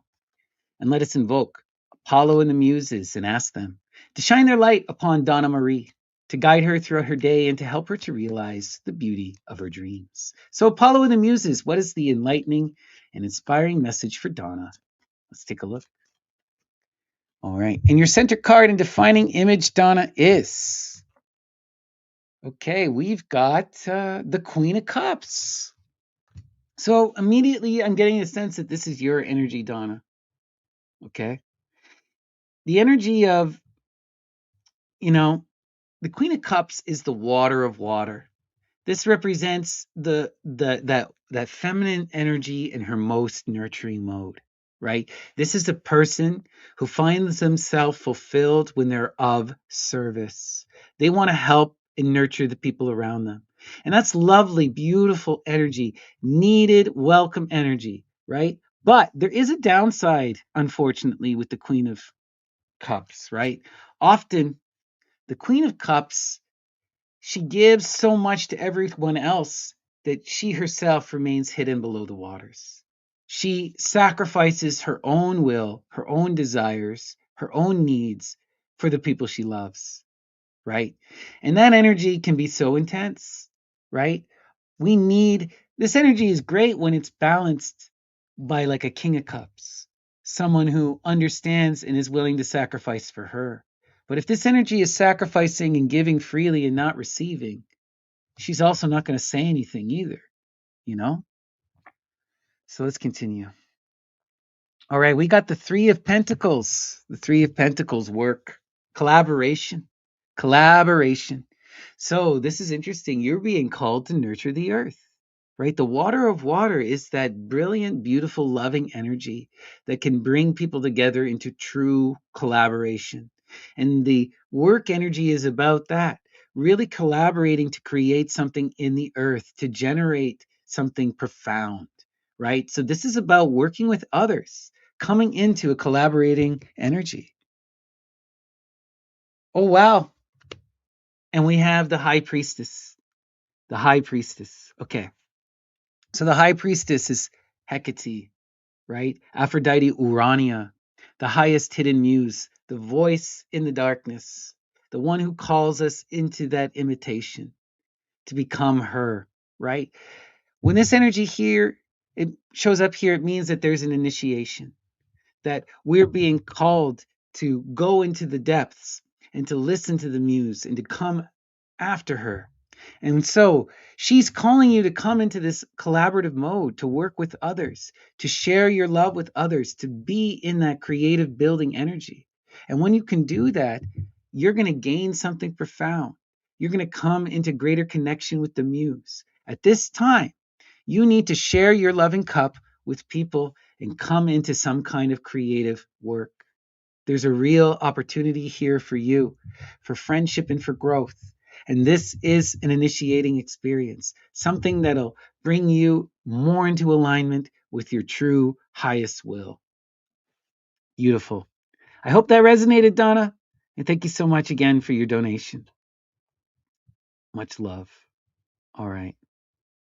So let's continue. So what do we got next? We got Raptor Seer. Thank you so much, Raptor Seer. Much love to you, my dear friend. And let's pull you a couple cards. And for you, Raptor Seer, let's see. What tarot do I want to use? Okay. We're going to check out, for you Raptor Seer, the Hermetic Tarot. The Hermetic Tarot. All right. And let us invoke Apollo and the Muses. Oh, actually, this deck is all messed up. 1 second. I didn't realize there were some cards that were flipped upside down. So 1 second here, Raptor. Sorry. We should be okay in a second. All right. Good enough. Okay.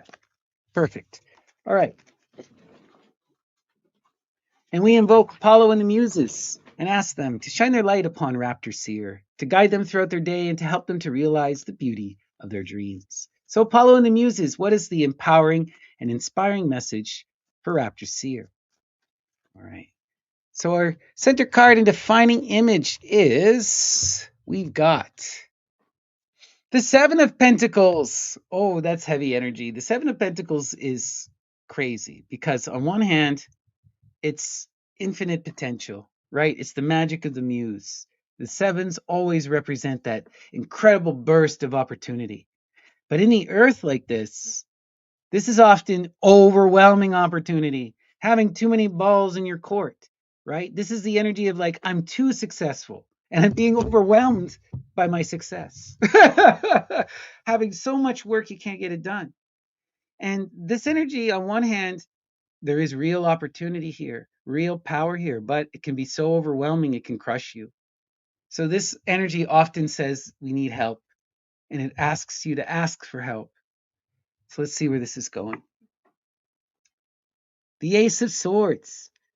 The Ace of Swords. The Lord of the root of the power of air, right? Going to the root of the element of air. So this is really heavy. The air element is the most difficult element because this is all about the mind. And the mind is what causes most of our problems. So what I'm getting the sense of here is there needs to be a whole new perspective.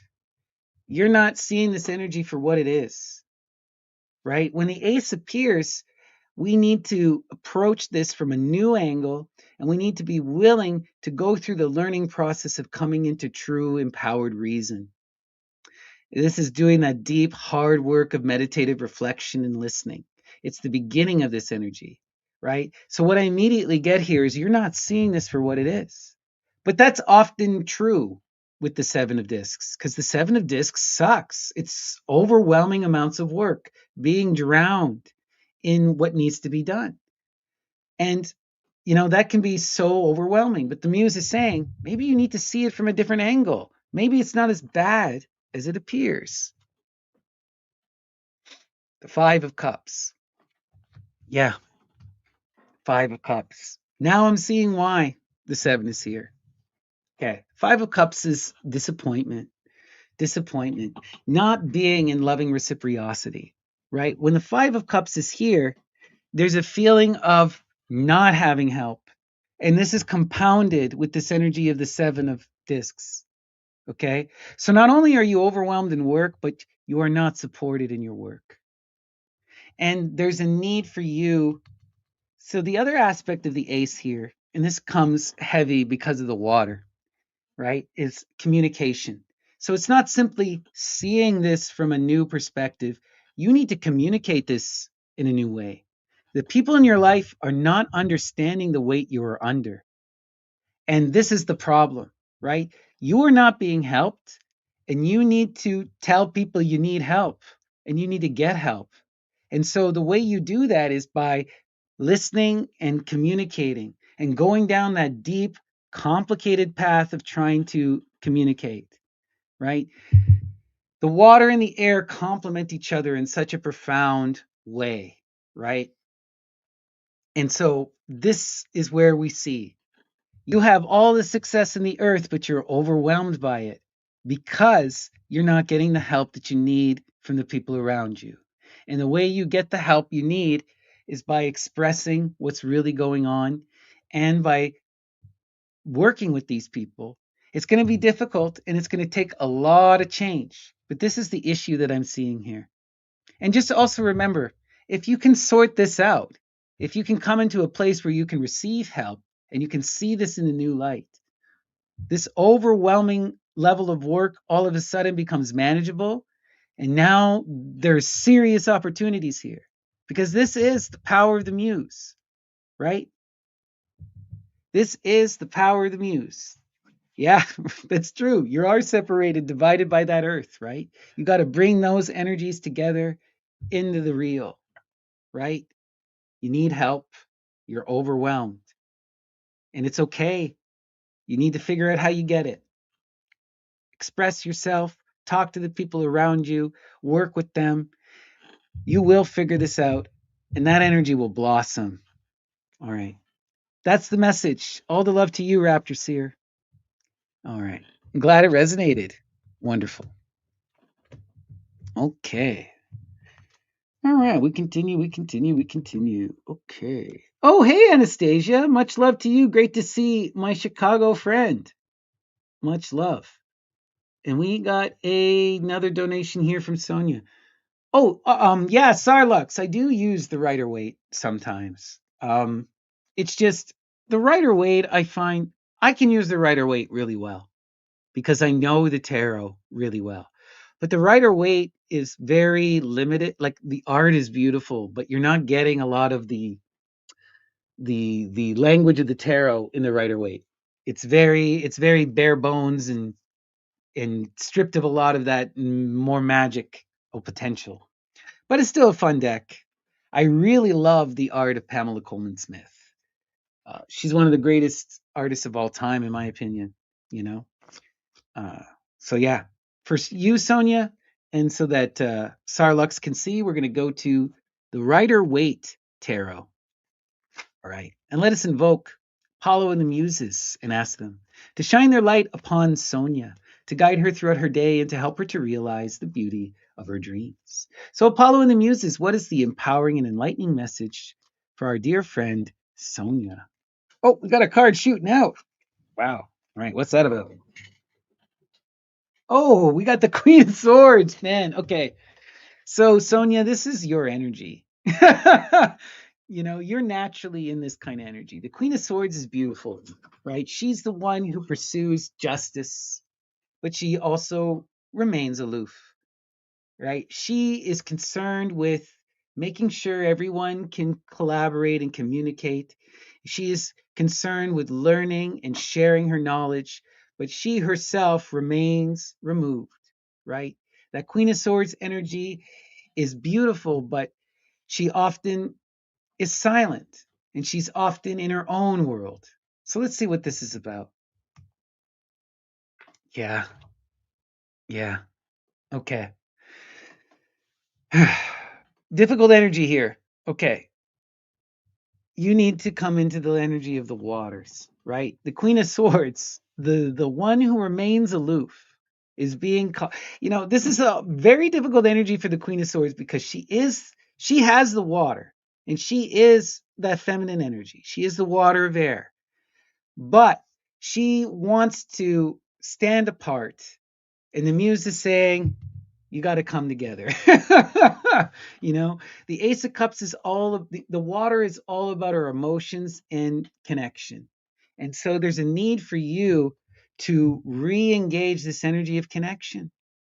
And there's something profound here. This signifies an opportunity for a real connection, a real emotional connection. This could be many people or one person.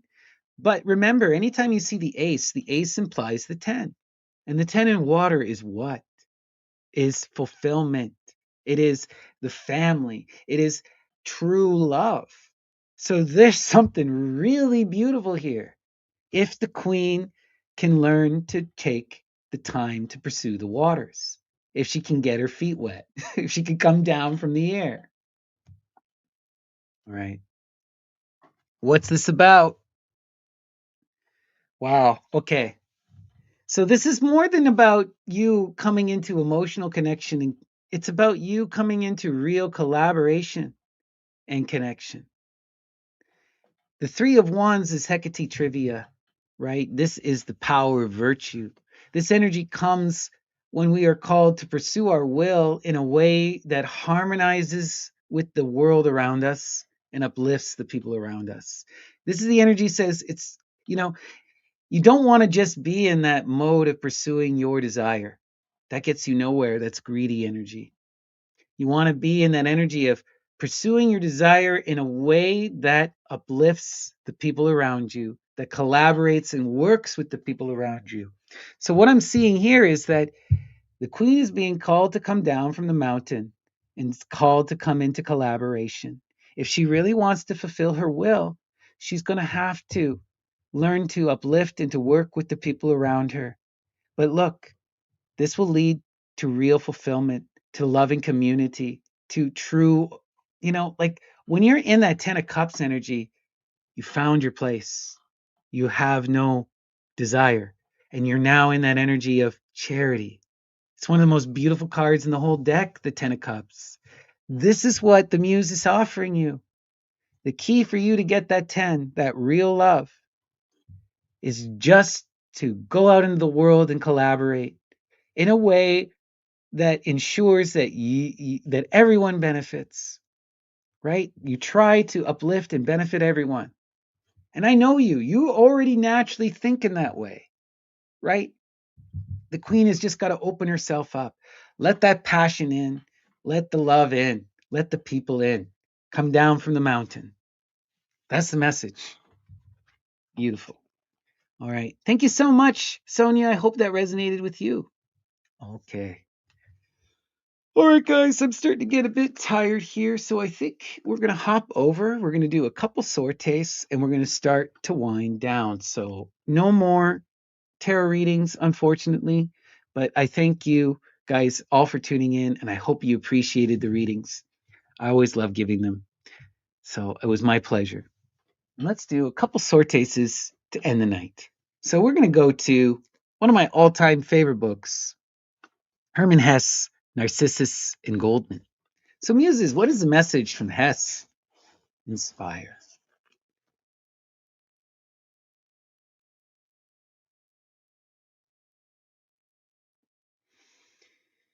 Clear them out of the way. Find or build a workshop for yourself and get to work.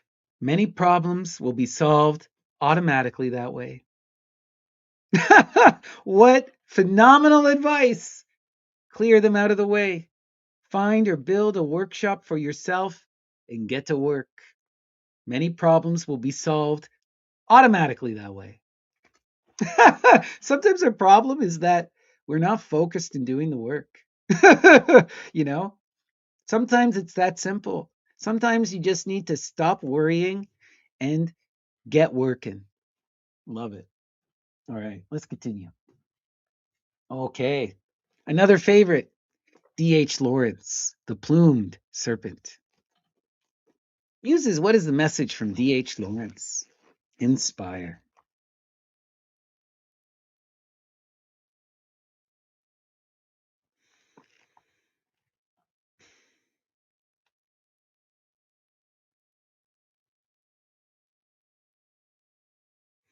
Julio had become absorbed, ended abruptly as the tale of the leaf was ended. It is beautiful, said Kate, and it is true. Wow, a tale written on a leaf that was beautiful and true. The power of literature and story, right? To convey truth, to bring us beauty. Now that's special. Love it. All right, we're going to do one more here. And let's see, we're going to go to a newer book, The Complete Works of Oscar Wilde. Muses, what is the message from Oscar Wilde?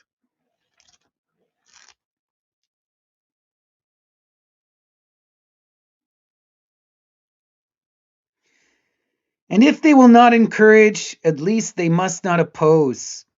A movement of which Shakespeare, of all dramatists, would have most approved. For it has the illusion of truth for its method and the illusion of beauty for its result. Doesn't that just connect with the previous reading? The illusion of beauty. Wow, and the illusion of truth as its result. And if they will not encourage, at least they must not oppose, a movement of which Shakespeare of all dramatists would have most approved, for it has the illusion of truth for its method and the illusion of beauty for its result. Right? And it's not about whether or not we can come to beauty or truth.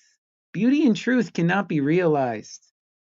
They're not meant to be realized. They're meant to be striven for, right? It is the magic of pothos. It's not just eros, it's pothos, the eros of distance. And the magic occurs in the distance. And the real power happens when that love becomes reciprocated, when that pothos transforms to an eros, when the muse reciprocates with you and she carries you. But here's the thing, it comes when she wills. It comes naturally, without want, without desire, without asking. She lifts the veil if and when she chooses. And when it happens, it is an orgasm, an explosion. It bursts forth like the sesame. Wild stuff. All right, everyone. Well, thank you so much for joining me. I really hope you all enjoyed the readings. And with that, we're going to call it an evening. So, peace and love, everyone. And I hope I will see you bright and early tomorrow. I'm going to be trying to bring back these adorations and keep them regular because, they make me feel good. And this is what life is really about, you know, sharing beauty, sharing story. What else is there? All right. And with that, we cry out in loving adoration to the Great Mother, the twins, and the Muses, the one duality in generation. And we ask the Muses to sing us the songs of inspiration, to guide us in our daily wanderings, and to teach us to listen and perceive with reasoned clarity. All right. Hail the great gods. Hail Hestia.